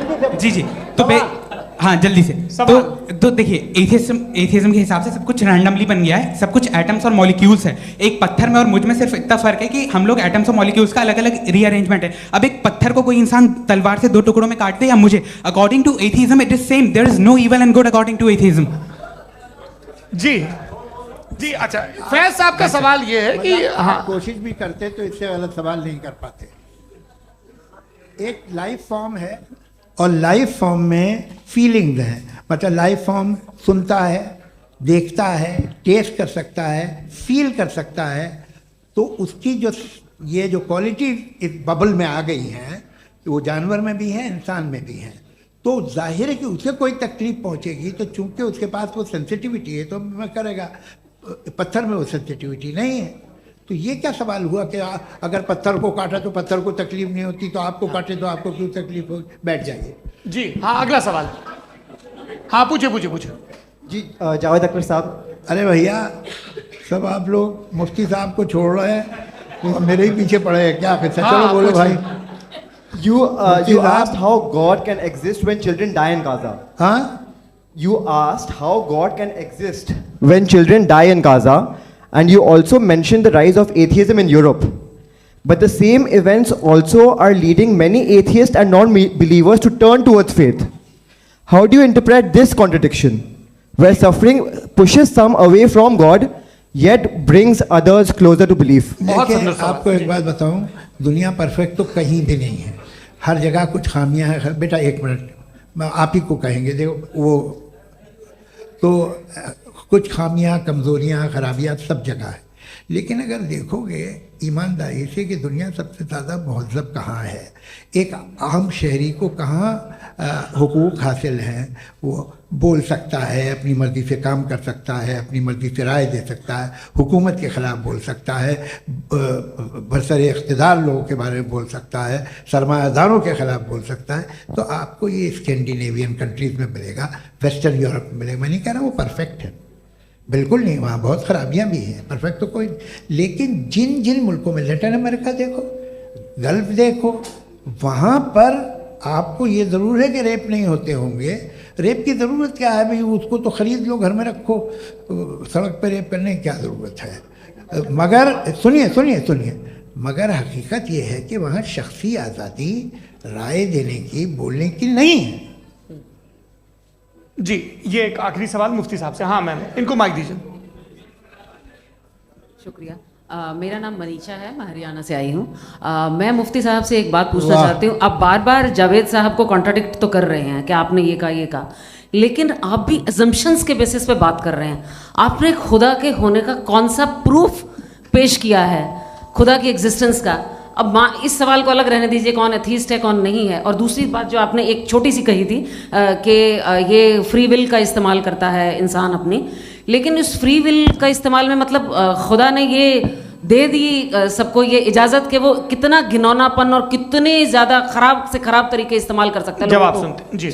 आप फ्री विल को मानती है ना, या अब कहती है कि फ्री विल नहीं है ना, मानती है ना?